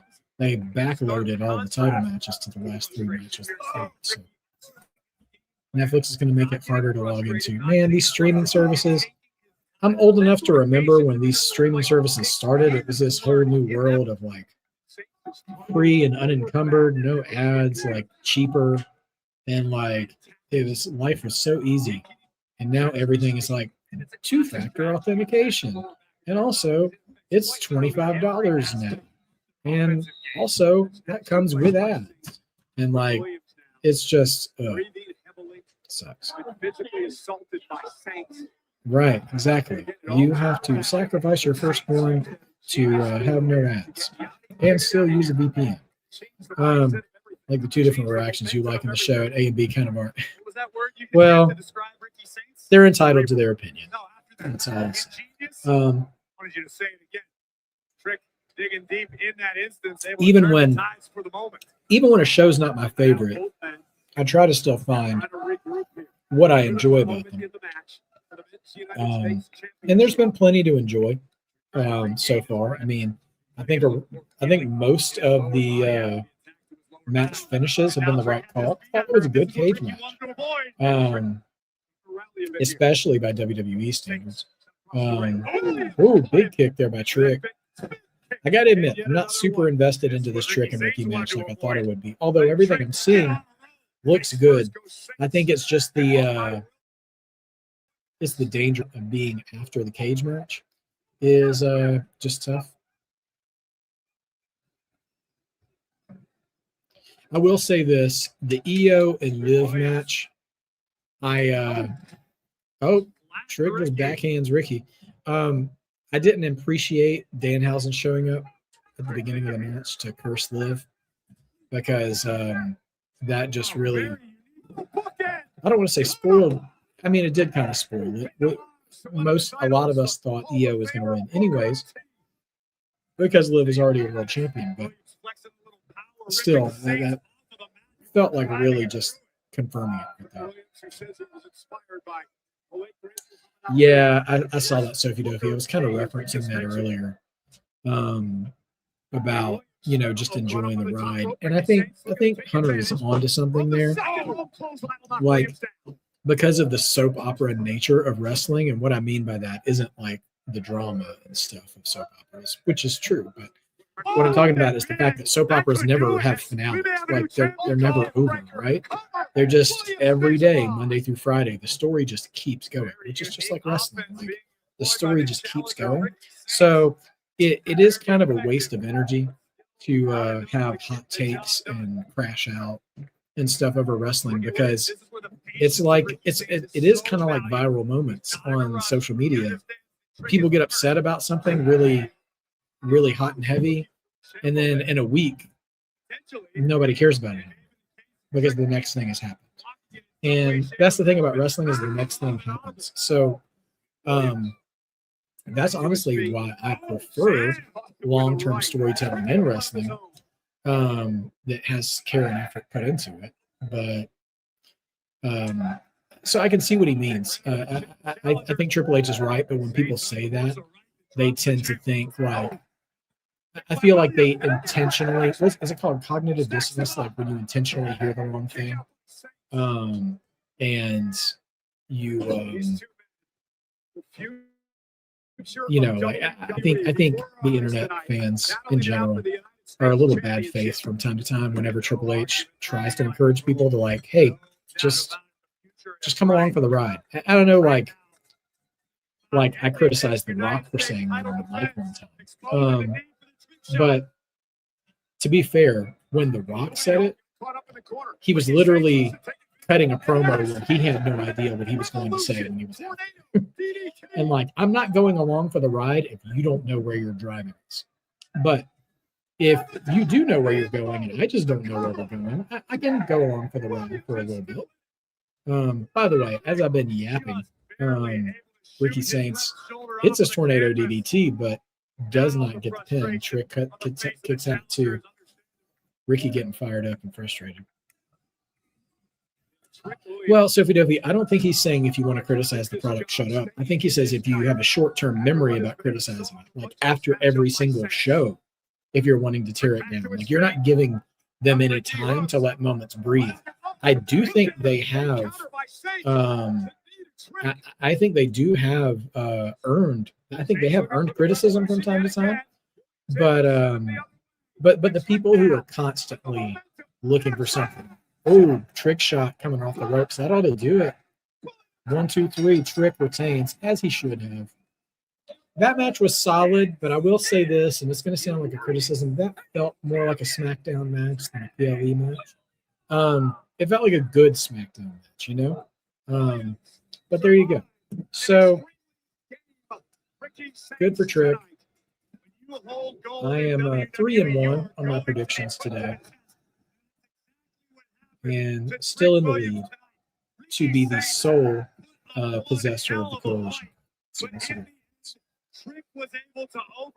And I will update our community chat predictions as well.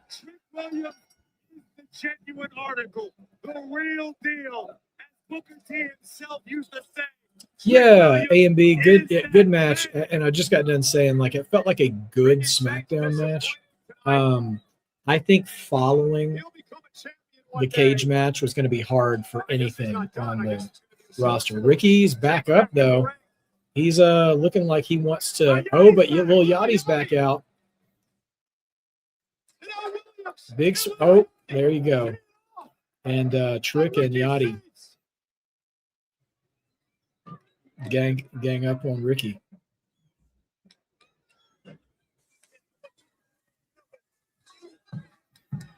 Now look, they're going to try to get.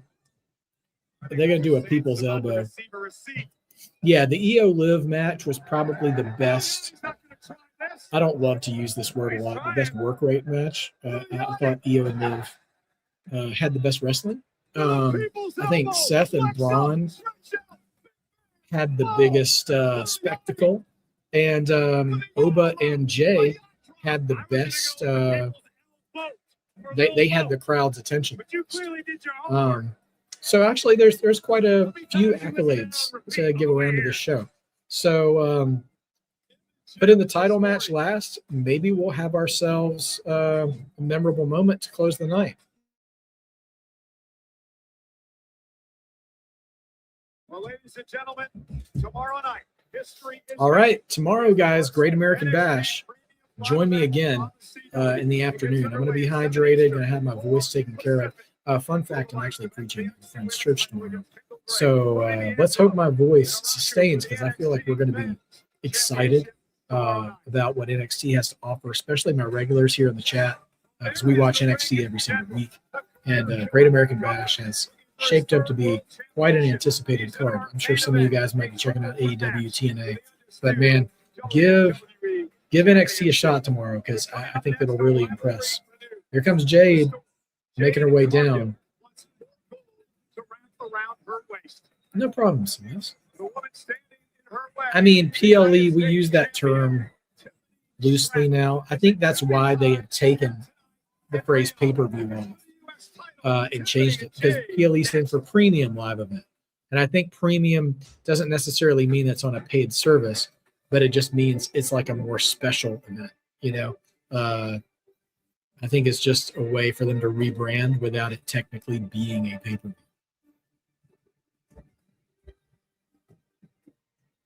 I'll tell you what, Sophie Dopey, if you're right that people have already forgotten about Oba and Jay by the end of the show, that means something big's going to have happened. It could be, though. All right, so we got ourselves another commercial break. And we'll be going. You know, Sophie Dovey, I at this point, you know, I don't typically get too engrossed in like ratings talk and like, you know, how each company is performing with business and stuff. Like, I try to stay educated on it, but I don't really engage in the conversations that happen online with it. But something I've noticed is that I think AEW's business performance tends to fluctuate, right? Sometimes their viewership goes down. Sometimes it comes back up for a little bit, goes back down again. And NXT's, I feel like, has been pretty steady, right? So just from looking at that, I feel like there is an NXT audience and there is an AEW audience. And sure, there are just wrestling fans who, if wrestling is on, they will watch what is on. But at the end of the day, I think there are just people who are already locked in and have chosen their side, so to speak. I don't see AEW stealing viewers from NXT. I'm also not sure I see NXT stealing viewers from AEW either, to be honest. Like, if anything, AEW would probably lose viewers to the main roster. But yeah, I don't know. I don't think we'll see a huge difference. But also, like, other than like AEW's pay-per-views, their numbers are not always super publicized unless you just believe everything Dave Meltzer says, which I don't. But nevertheless, oh no, the hiccups are coming during a live stream. This is a bad omen. Please do not scare me. My wife is about to walk out. Or is she? Or am I? Oh my goodness gracious.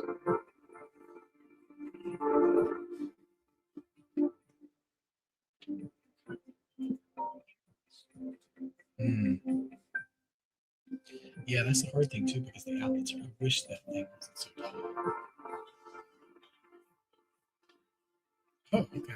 It's not a bad idea.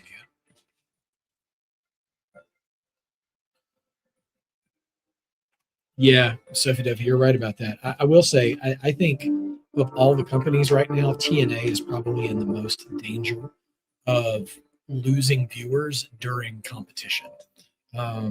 Because I don't think there's anybody out there, and I don't mean this as shade either. It's just an observation and an opinion. I don't think there's anybody out there who's like, TNA is my number one promotion. Like, I will find out. TNA is kind of like the leftovers in the fridge. Like, they might actually still be really good.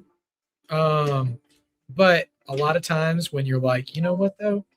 I got something better. I got this gift card to Wingstop. I'm going to use that. Or you're like, oh, are you getting Chipotle? Then let's go get Chipotle. You know, like, if something better comes along, TNA's like almost always going to be like getting the short end of the stick. And that's just where they're at these days. Yeah, it's a possibility. Last name, we could get 2 title changes at this point. You could ask one question. We'll see what happens. What would you ask? What kind of ad is this? Oh, I think this is an actual commercial. I don't think it's a WWE ad. Will there be peace this year? Can we predict the future? People who never because it's using that Kanye beat are the ones who find answers.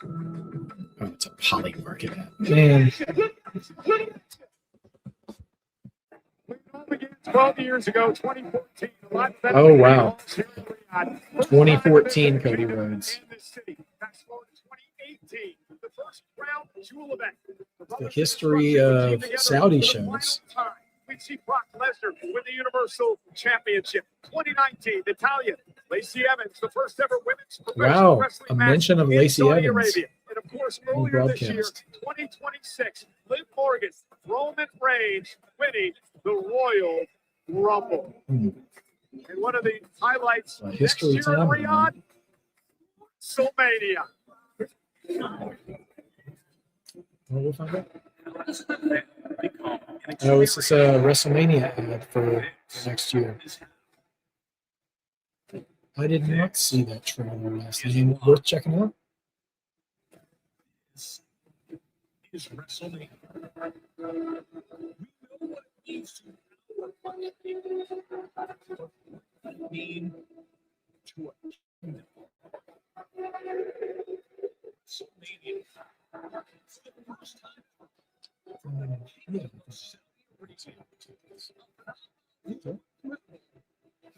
need to be experienced to be believed.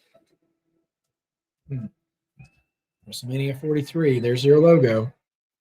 And the man who has made event more WrestleManias than anyone in history. Okay, so Raw starts at 3 p.m. Pacific, 6 p.m. Eastern, so 2 hours early. And Roman will be there. Roman Reigns will be at Raw Live. The question is, who's over there? Femi going to choose to be at SummerSlam. Why is it early if it's in the States? Congratulations to the NBA World Champions, the New York Knicks. Oh, the Knicks. MVP. Huge WWE fan, Jalen Brunson, who was acknowledged by the Tribal Chief Roman Reigns when he delivered this New York Knicks title belt. Congratulations. I tell you what, man, the Knicks winning the NBA title with Jalen Brunson being a WWE fan and Danhausen was the best thing that could happen to WWE. You cannot buy that kind of crossover appeal. It's insane. When you think about where Danhausen was a year ago and where he is now, it is just absurd. And like, I know everybody, and myself included, we constantly want to be like, Tony Khan Thunder. But Danhausen is a branding machine, and WWE is a branding machine. AEW is just not a branding machine. And part of that has to do with its infancy level as a company. That's only like, what, 6 years old, 7 years old, compared to WWE and how much time they had to turn into a real machine. Here comes Jade Cargill, by the way. Purpled out. Good gear. Jade, not at all intimidated by the Saudi crowd.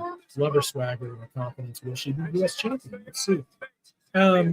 So anyway, yeah, like the kind of character Danhausen is a perfect fit for the WWE style and the way they do things. Like, he was never going to get maximized in AEW or anywhere else. And I honestly just think they're, and I don't mean this like in a mean way, but like they're just too short-sighted to really utilize a character like him to his maximum potential. Do I want to see Danhausen curse R-Truth? No! I want to see him curse Truth. Saturday night's main event goes on Sunday in Atlanta in September. State Farm Arena. I've seen many good shows at State Farm Arena, back when it was called Phillips Arena in Atlanta. Saw Backlash 07 there, I believe. Saw a Raw and a SmackDown there. Royal Rumble 2010. Undertaker versus Rey Mysterio. And then undercard too. Taking time. Here we go. Yeah. A lot of times Jade can be really referential with her gear. So I was curious if she would. I couldn't place her gear looking like anything. Okay. Tiffany's gear is cute, but that butterfly on her chest is like protruding off the gear. I hope that's removable because that seems great for a fashion show, but very impractical for a wrestling match. I hope that butterfly comes off because it's probably gonna come off from there. But otherwise, that's a decent gear. Good for her. Tiffany Stratton, Jade became the WWE champion. That night is still very fresh in the mind of Jade Cargill, which explains Cargill's relaxed demeanor prior to this matchup. Jade feels like she's already done the research. All right. She's put in the work. So everyone in the coalition picked Jade to win this match. This is the last match before the world title match at the end of the night. Again, these PLEs really starting to fly by, it feels like, since WrestleMania. Cargill, no doubt, with the power advantage. Tiffany going in for throwing bombs. She's going on the offensive. I give her that. Tiffany Stratton to start things off in this matchup for the United States Championship. And Tiffany Stratton, sweet. Man, Tiffany, all right. Tiffany's trying to get in her bag. Okay. But Jade says no. Oh, choke slam. Nope. Stand and switch. Into a right hand. Tiffany, look at this. Jade already throwing her up in the torture rack. KOD. No, she misses though. Drop toe hold. 619. Oh, little boss man. Tiffany Stratton. What do you have to do? Well, she gets a response suicide dive, but she gets caught on the outside of the ring. Oh! Outside of the ring, Jade throws Tiffy off the ropes and catches her in the knee. You know what? I want to give Jade credit. She has been kind of the only performer all night who is actually getting booed like a heel. So shout out to Jade. Of a lot of superstars. She just has raw physical ability. Power slam, power bomb, excuse me, from Jade. Tiffany came here to work tonight, though. She's really going for it. Something that perhaps Jade hasn't seen before. And remember, unlike what we're going to see in a few moments in our main event, Tiffany has a champion's advantage in this match. Jade has to pin her or submit her to win the title. Countouts, disqualifications don't matter. Crowd has been good tonight. Not the same fervor or energy of like a European crowd, but they have all the acts who are like definitely over in WWE. They've all come really alive. So honestly, it's kind of Saudi is kind of almost like a little bit of a louder American crowd. Stratton won the gold back at the end of April by defeating Julia. And now Cargill showing off push-ups in the face of the team.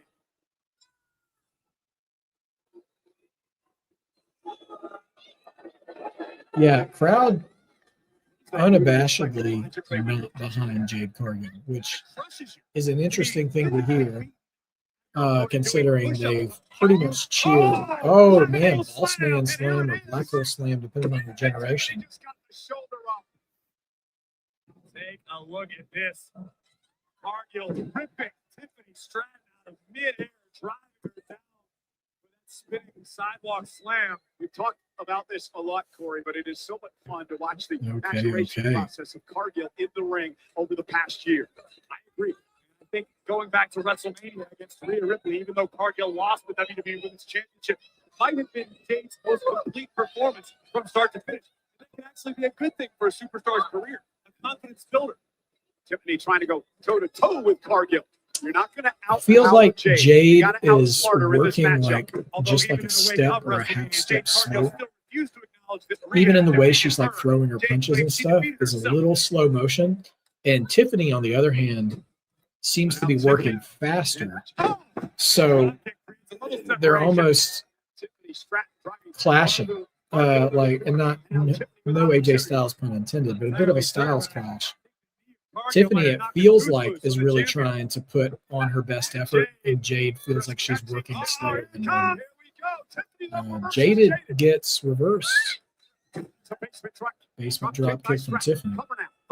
I'll tell you what, I've been hard on Tiffany Stratton, many times for her since she's been on the main roster. Actually, since her world title reign. Is this the pace you expected here from Jade Cargill? I know Tiffany would feel a little more comfortable pushing the pace just a hair. Tiffany's but this is exactly really seems to be bringing her A game to this match. The Alabama slam. And this time, Jade, though, sent it to the top turnbuckle. Kudos to Cargill for utilizing her power to thwart Stratton's attempt for the moment. The rolling senton by Tiffany.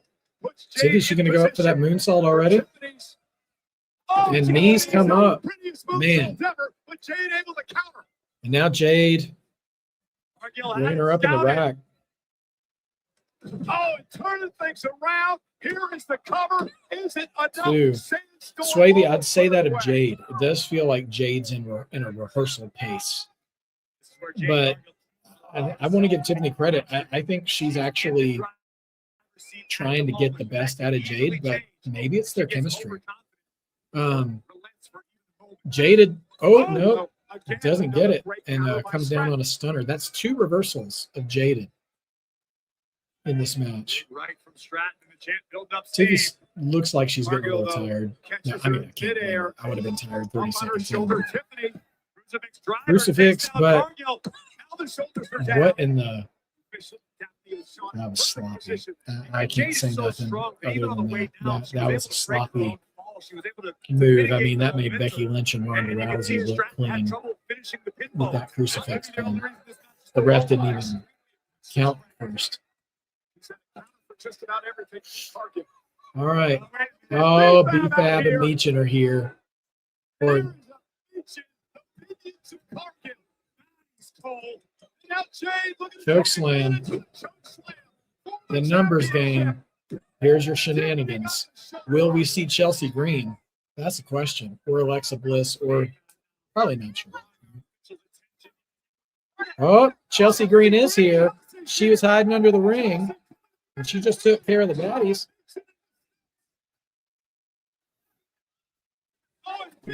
B-Fab neutralized, as is Meechin. Now Chelsea with the U.S. title, and that has gotten Jade's attention. And she does not have Tiffany's attention. Roll up. Only two. Pump kick. Now Jade still preoccupied with Chelsea. Grabs Chelsea, brings her into the ring. This is not going to go well for Jade.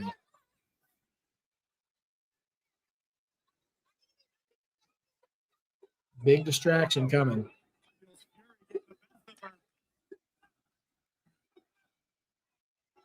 Where did Tiffany go? Oh, yeah, Tiffany's over in the other corner. All right, she sees the U.S. title. Charlotte's here, and Charlotte just yanked the U.S. title away from Jade. And Charlotte just clocked Jade. We're getting Charlotte Jade at SummerSlam, aren't we? Prettiest moonsault ever, forthcoming. Lands it. 3. Tiffany retains. All right. We didn't get that one, but that's okay. Well booked. I actually, the match itself, probably the weakest match of the show so far. But well told story. So Charlotte, we're gonna probably get Charlotte versus Jade at SummerSlam, which is fine. I'm fine with that. More Tiffy and Chelsea Green, which is good. And also, I want to point out that Jade never actually hit her finish on Tiffany in that match. It was reversed 2, maybe 3 times. So they protected Jade's finisher in the match, which I actually appreciate. So Jade was protected in her loss here. So I want to give them credit. I think this was booked intelligent for there being shenanigans. Because you protect Jade. Tiffany goes over. Chelsea gets some screen time, which is always great. And look, like Chelsea has matched her gear to Tiffany. The baddies get some exposure as well. And Charlotte looks strong, being the reason Jade got beat. So she looks like a threat. I mean, she was already going to be a threat to Jade anyway because she's Charlotte. But still, I think that's all in all not bad. Not bad at all. So that means we got one match left. Ladies and gentlemen, coalition predictions. I'm currently up 3-2. So here's what we've got. If Sami wins, we will have a 3-way tie. If Gunther wins or if Cody wins, I win outright. So basically, we just need Sami to not win. And your boy is Coalition Cup champion.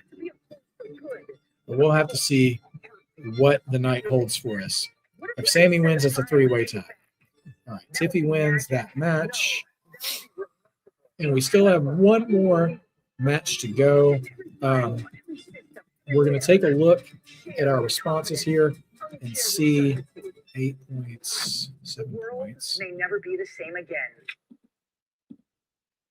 All right, right now we have a tie for Coalition Cup champion, community chat champion, between Sophie Dophie and Ronan X. And right behind is Dawsey Chatham with 7 points right now. So Cody Let's see. Sami. I'm just doing a little bit of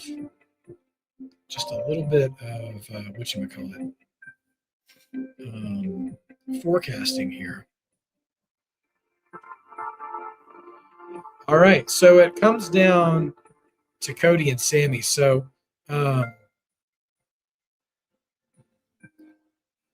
if Sami wins, we're gonna have a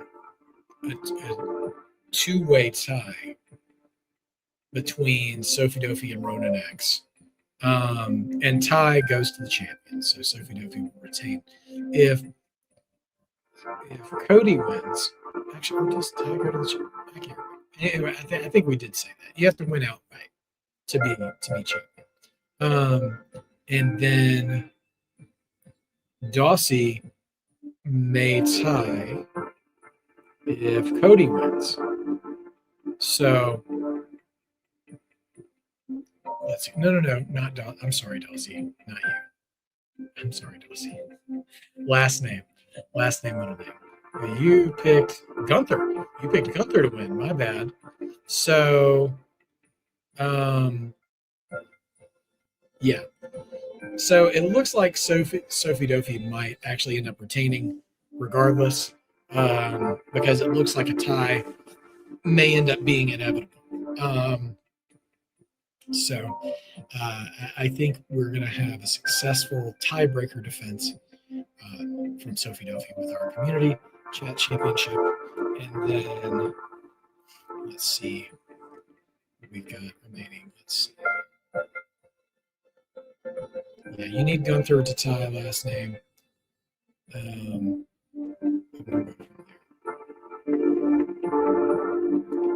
We'll see what happens. We got one match left, and we'll see what the future holds for us.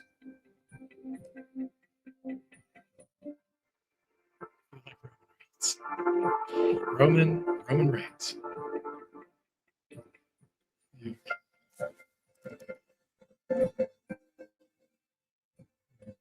Let's take a look here.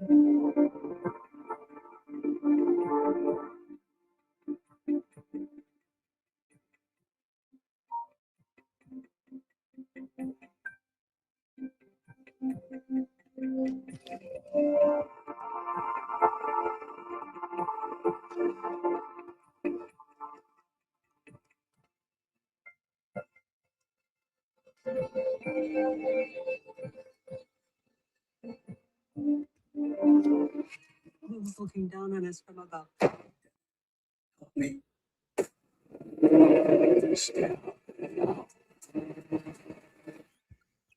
Children? Okay.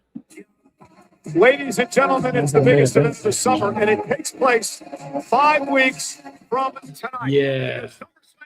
Let's start praying for the chests. In Minnesota, August 1st For and sure. 2nd. Now, individual and combo tickets are on sale now via Ticketmaster. And the card is starting to roll into shape. We know the King of the Ring winner, Femi, still has to choose, but champion, he's going to face at SummerSlam. But Corey, Liv Morgan, something the curse of Danhausen tonight.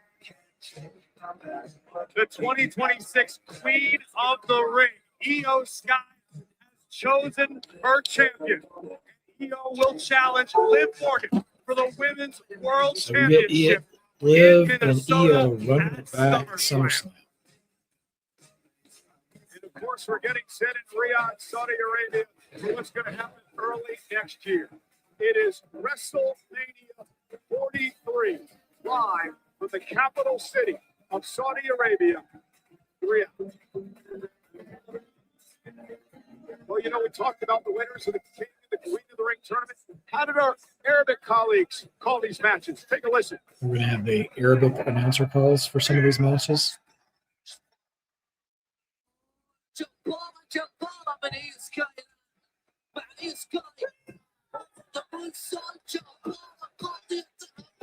Crowd was hot for Io's win. I'm glad we revisited that.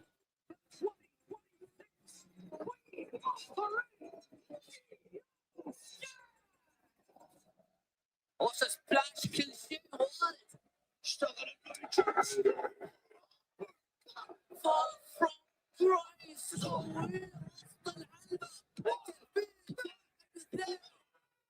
Crowd was hyped for Oba's win too.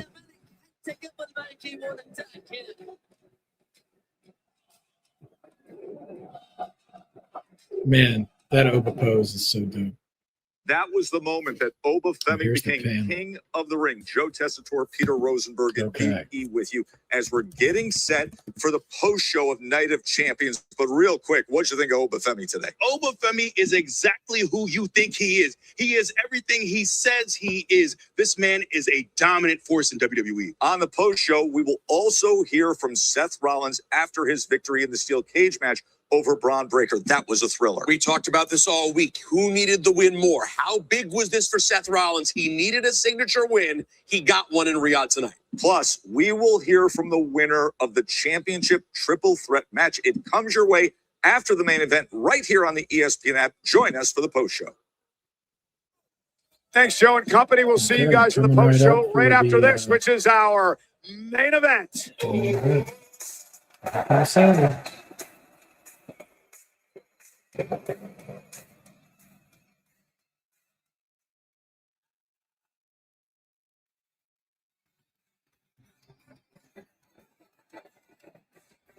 Okay, Sami is in full-on regional guard.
All right. Sami Zayn was a proud Muslim, and it has been a love affair every time this man comes to the kingdom of Saudi Arabia.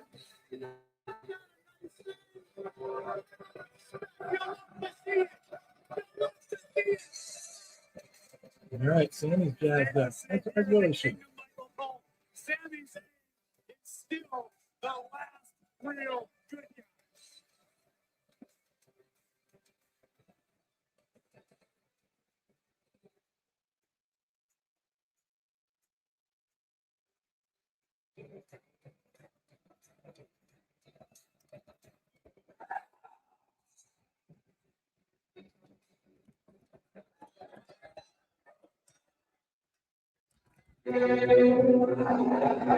Joy comes to an end.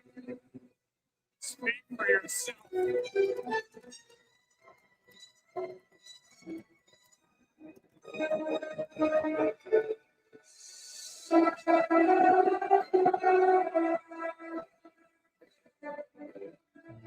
comes the ring general.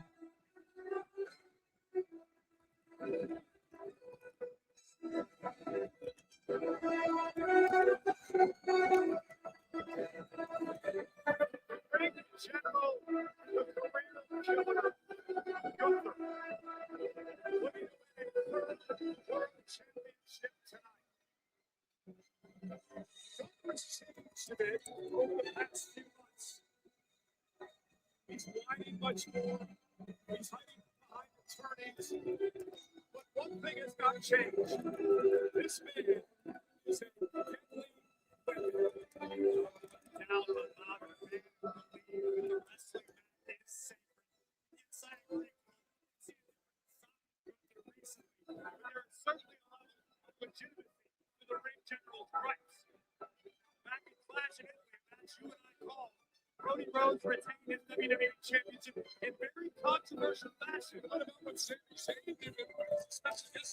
Exactly. You have to understand why Gunther has had to resort to lawyers, etc., etc.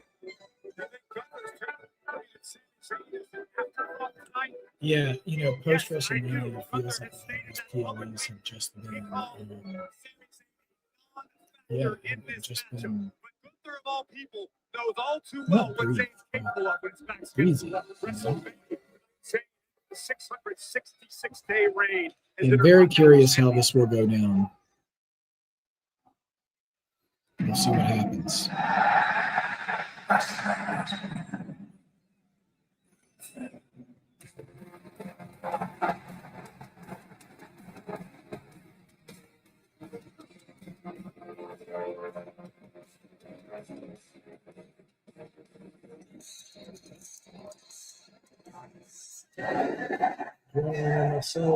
Something Cody Rhodes.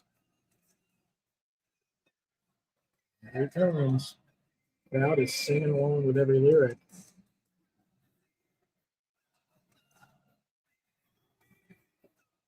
I mean, Cody's overness in Saudi rivaled Gunther.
Let's head up to our ring announcer, Mark Nash.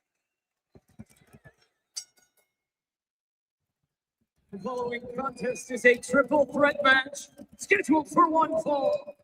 And it's from the undisputed WWE Championship. Introducing the challengers. First, from Montreal, Quebec, Canada, weighing in at 212 pounds,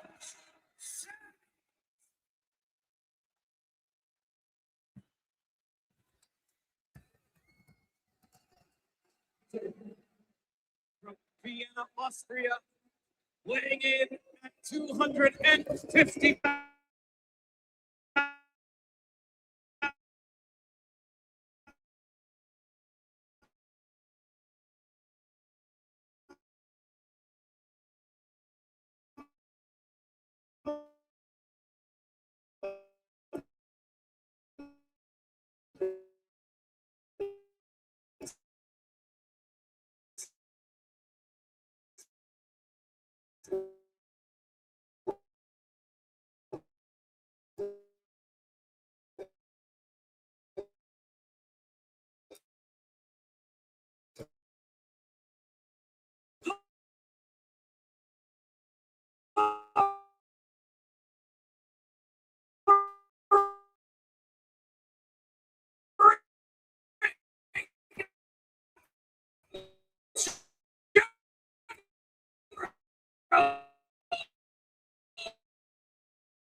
Lost an opportunity at the title, and many believe, Corey, that was the night that this downward spiral began for Zayn. Sami Zayn feels at times he's competing on borrowed time, understanding the championship opportunity on his 10th might be it for Sami Zayn. It's been a rough year for Zayn. Remember, we WrestleMania. What an atmosphere. I was super alert for this one. Just like the beginning of the show. And here we go. Gunther takes cheap shots. Cody Rhodes and Gunther go at it. Rhodes holds a number of victories over Gunther, not just recently, but back in Saudi Arabia, 2024. Yeah, I'm curious to see the PLE link for Good Match. Will it be in CW? I'm not sure how that'll shake out and some of that stuff.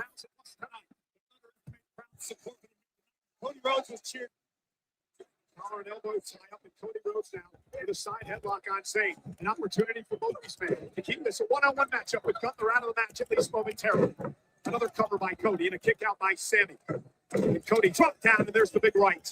It's a great strategy for any competitor in this matchup to go through a one-on-one contest as possible. That said, it's incredibly difficult. So on the other side of the coin, if you are the odd man out, to use a phrase our good friend JBL utilizes, hang around the ring. Be ready to capitalize on any opportunity because they may be few and far between in this match. It is a big fight feel here tonight for the undisputed WWE Championship. Leapfrog by Rhodes. Gunther now gets involved again. And the man that Cody Rhodes labeled a mosquito, Sami Zayn, taken out again by Gunther. And now Cody Rhodes fighting back against the man known as a career killer, Gunther, the man who ended AJ Styles' career here in Riyadh, Saudi Arabia, back at the Rumble. The man who ended John Cena in Goldberg's career as well. And tonight looks to wrestle away a third world championship. Notice how cool, calm, and collected the ring general is at the moment. Gunther is locked in for the long haul. Before Overs win tonight, these two men, Gunther and Cody, were the last two kings of the ring. Cody in 2024, Gunther last year, and now Sami Zayn from behind, getting back in the fight, and Zayn just will not go away. Cody might have compared Sami to a mosquito, and I can't believe I'm using this as a compliment. Sami Zayn's probably closer to a cockroach, and the man knows how to survive. Yeah, but has this obsession with champion finally got to him? The world championship.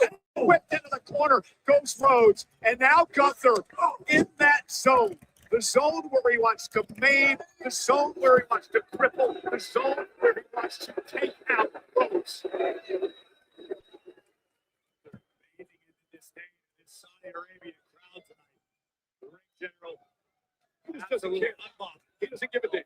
Doesn't care what anybody thinks about. It's about money and gold for Gunther. That's all it's about. It's about being the best wrestler in the world. And Shaw drives the champion to the canvas, covered out by Gunther Cody at one. And remember, just moments ago, Rhodes was driven sternum first into the top turnbuckle. Gunther immediately following with one of his epic chops. It's a smart strategy from the former champ. Sami Zayn once again back in the match, and a chop will drive it back to the corner. Sami with an elbow will keep the fight back here. Sami Zayn runs into a chop by Gunther. I was just about to say, despite what you think of his actions recently, Sami Zayn has got heart. He's got tremendous resilience. He's built his career on that. But don't we have enough of that tonight against Gunther and Cody? If anybody can figure out a way to summon the will to muster that little bit of extra, it is Sami Zayn. He's made a career out of it. That said, he is opposing two of the greatest sports entertainers. Cody Cutter coming in from Cody. Cody realized what was at stake here. He didn't care. He said, bring me Gunther. Bring me Sami Zayn. Make it a triple threat. No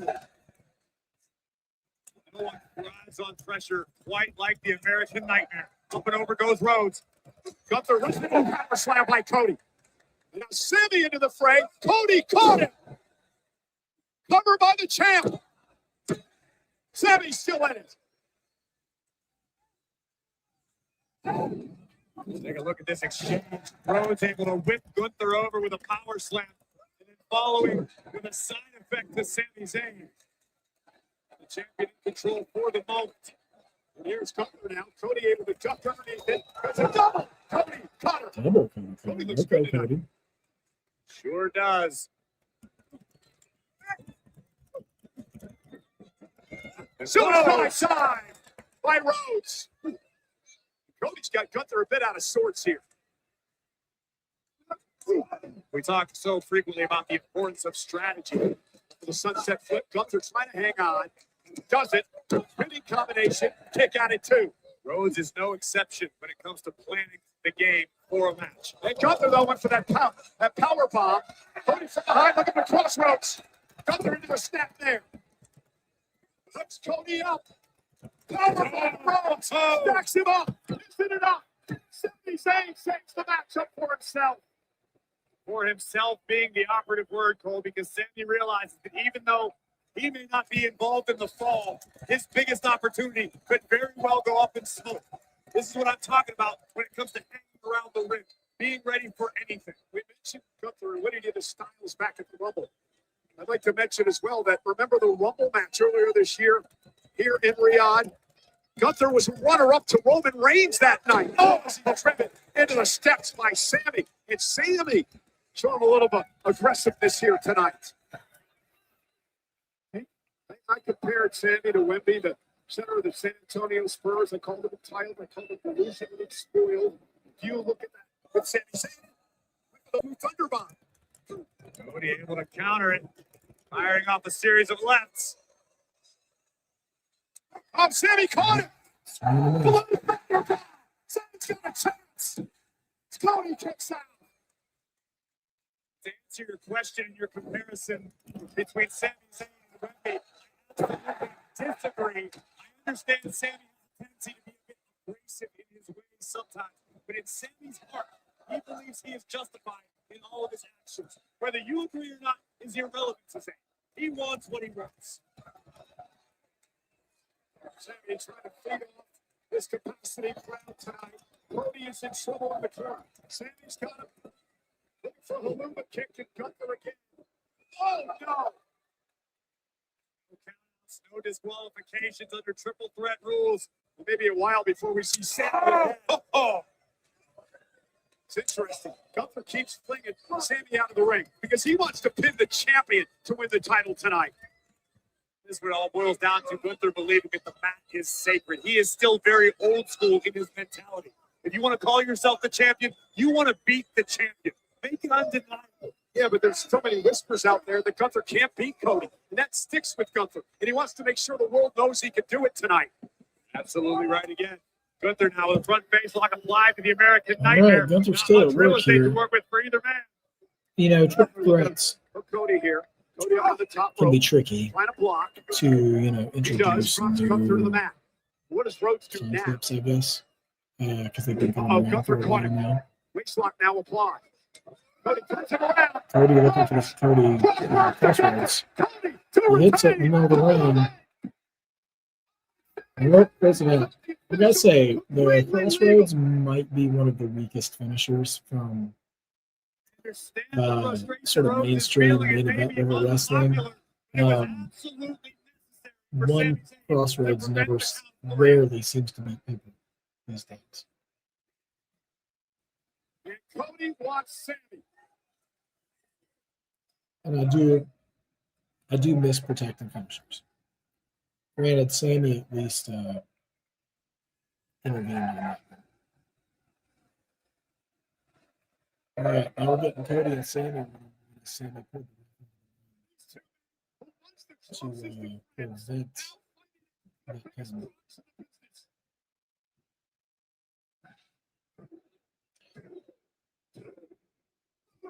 The crowd is engaged, though. They're engaged in this match. Disaster kick misses. Roll out of harm's way. Sami brainbuster. What a splash! Gunther coming off the top to break the pin. And And now powerbomb from Gunther. Oh gosh, he's gonna powerbomb Cody on Sami. Powerbomb to Cody to Zayn. This Terminator-like Gunther. Another powerbomb coming. Oh wow. What a reversal. Sami reversed that powerbomb like straight into a destroyer, basically.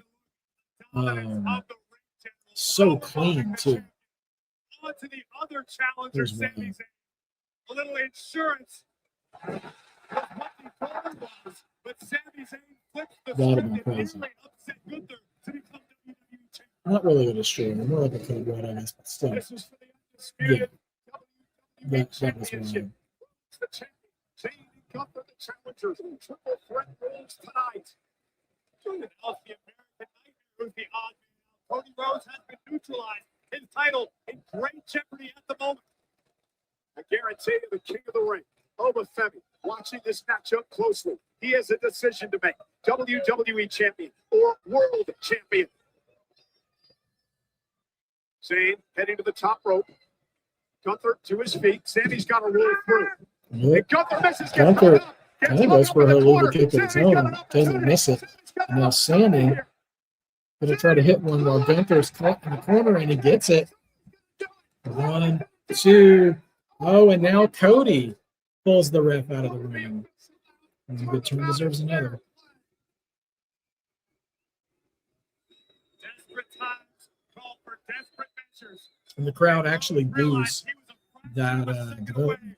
From losing his title. The Sami Zayn did it just flash in front of his eyes. That may have been his only chance, his last chance at winning the title.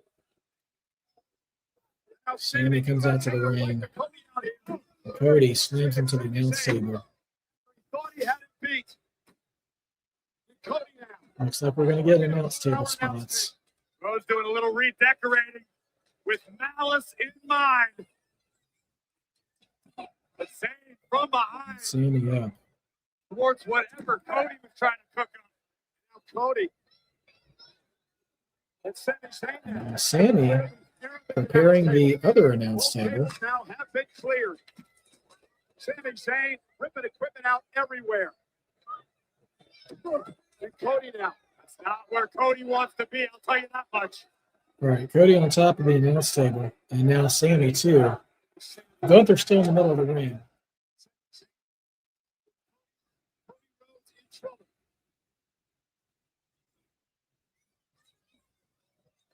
Sami Zayn gonna go for broke. What are you doing?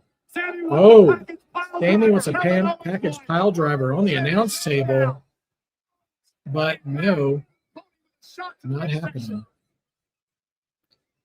Now, backdrop. Wow. Cody backdrops Sami from one announce table to the other. And Sami goes through the main announce table.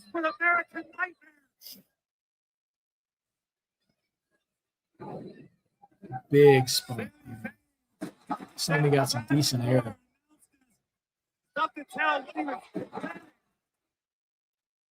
Goodness gracious.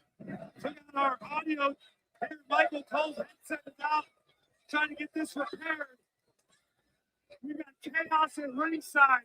The American Nightmare now, the clutches. Now of the Gunther. ring general. And Gunther. Oh, Gunther's got Cody. Powerbomb.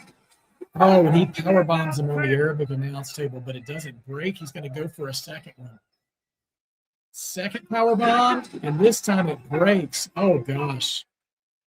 And Cody lands on cameraman, maybe. Gunther trying to drag a lifeless Now American drags Cody to the ring, throws him inside the ring. Now Gunther, sleeper hold in the middle of the ring. Just Gunther and Cody. Sami's still on the outside.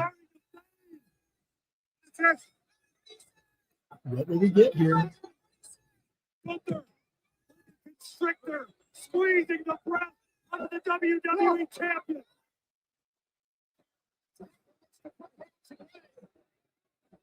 Sami Zayn Cole's did not mic move. is messed up. You can barely hear him. Through our announce table. So Corey Graves is having to carry most of the Finding the strength. announcing duties right now.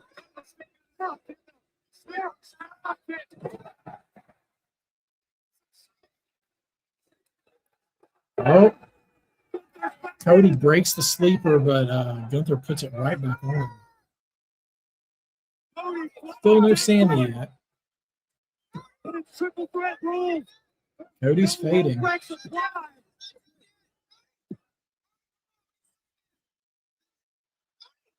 Cody's fading.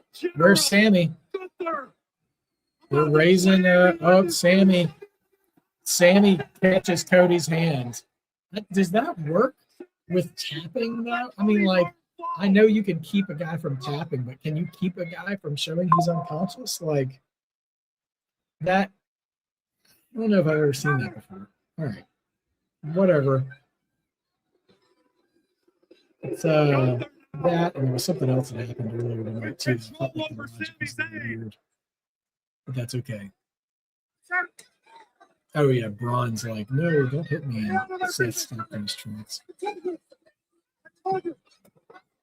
Oh, here come the chest chops. And now Gunther taking the fight to Sami. Sami smacks Gunther in the face again and again and again. Another chop. Oh, exploder suplex into the corner. Sami's gearing up for another Alula kick. Coming up. Hits Gunther right in the middle of the ring. 2.9. Gunther kicks him. That may have been the last chance. That may have been the last chance for Sami Zayn. Sami Zayn with a golden opportunity and a Luma kick to Gunther. I imagine we're approaching the end here, but we'll see what happens. The broadcast has been close to 3 hours. All right, Cody's up, but he's on the outside of the ring, kind of knelt down in the corner by the ring post. He's seeing the leg shot.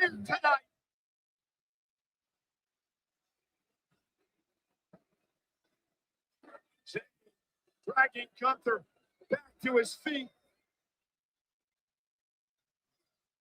Oh, man, nasty clothesline by Gunther.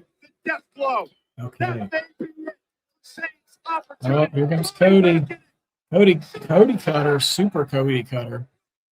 Let Jermaine do it, man. Oh, now Cody's got Sami in a crossroads reversal. Sami got Cody in a crossroads.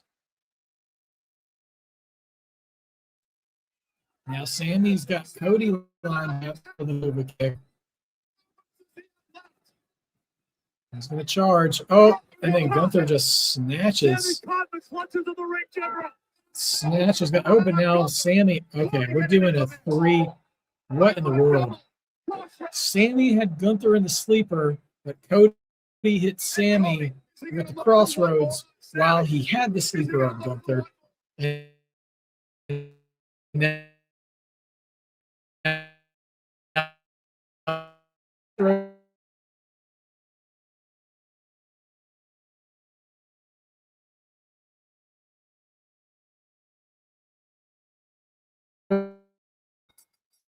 seriously? Dark State just took away my stream right at that moment. New WWE champion Sami with like a flash pin reverses a crossroads. Absolutely crazy. Absolutely crazy. Which means we have a 3-way tie for a Coalition Cup, which means also like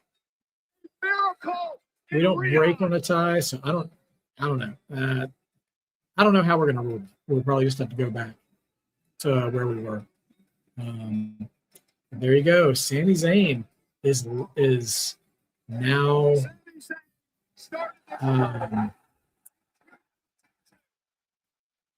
in the record books as a WWE champion.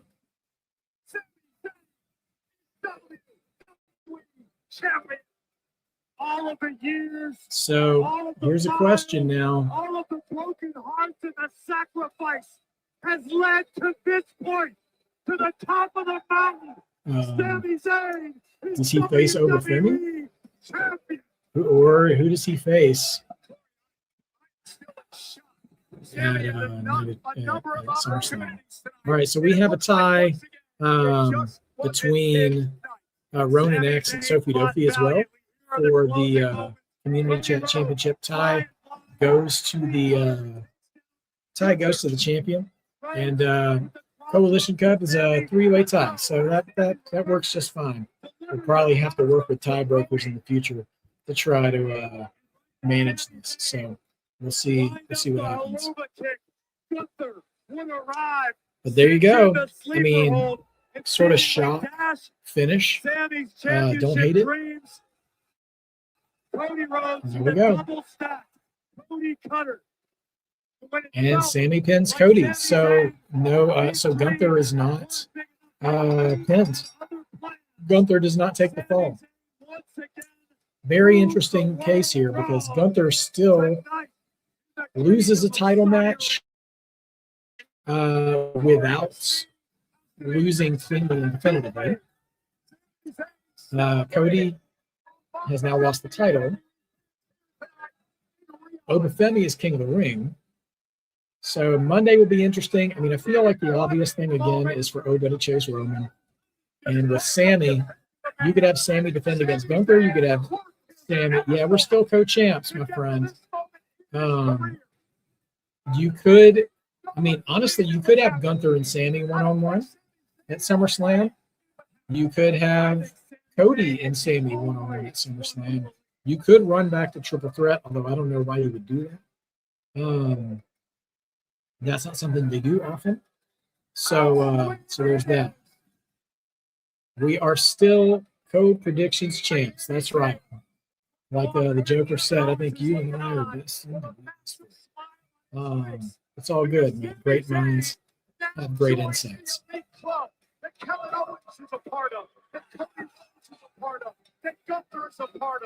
Cody and Sami one-on-one. I wonder if we get Sami and Gunther again. We'll have to see what happens. We will have to just see what happens. But the build to SummerSlam starts now. But hey, man, good on Sami. He actually did it. I was skeptical that this accolade would be within Sami's grasp anymore. I felt like Bloodline Sami was probably the best shot he had. And since the Bloodline, Sami, let's revisit between Bloodline Sami and today.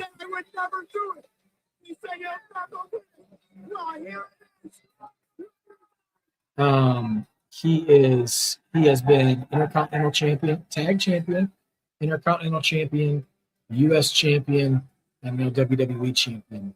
He's held 4 different titles since he was Sami Uso.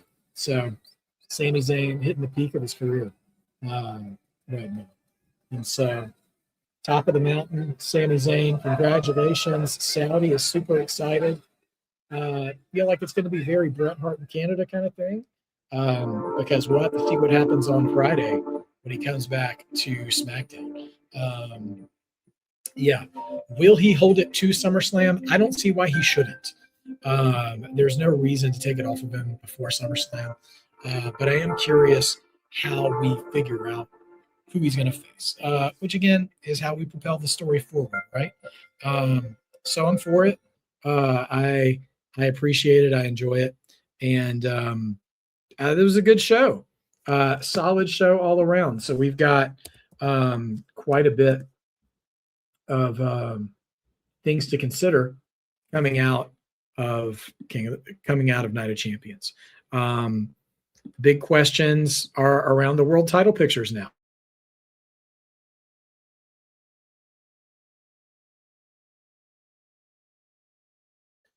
And what does it also mean for Cody? What does it mean for Gunther? Brock Lesnar is still around somewhere. Yeah. So Seth Rollins now coming out of the cage match. Where does he go from here? Bron Breakker, where does he go from here? No other Vision present for that match. So yeah, we'll see what happens. There's a lot of interesting possibilities moving forward. So thank you guys for rocking with me. I'm going to go ahead and start to wind up my stream here because I will be back with you tomorrow, of course.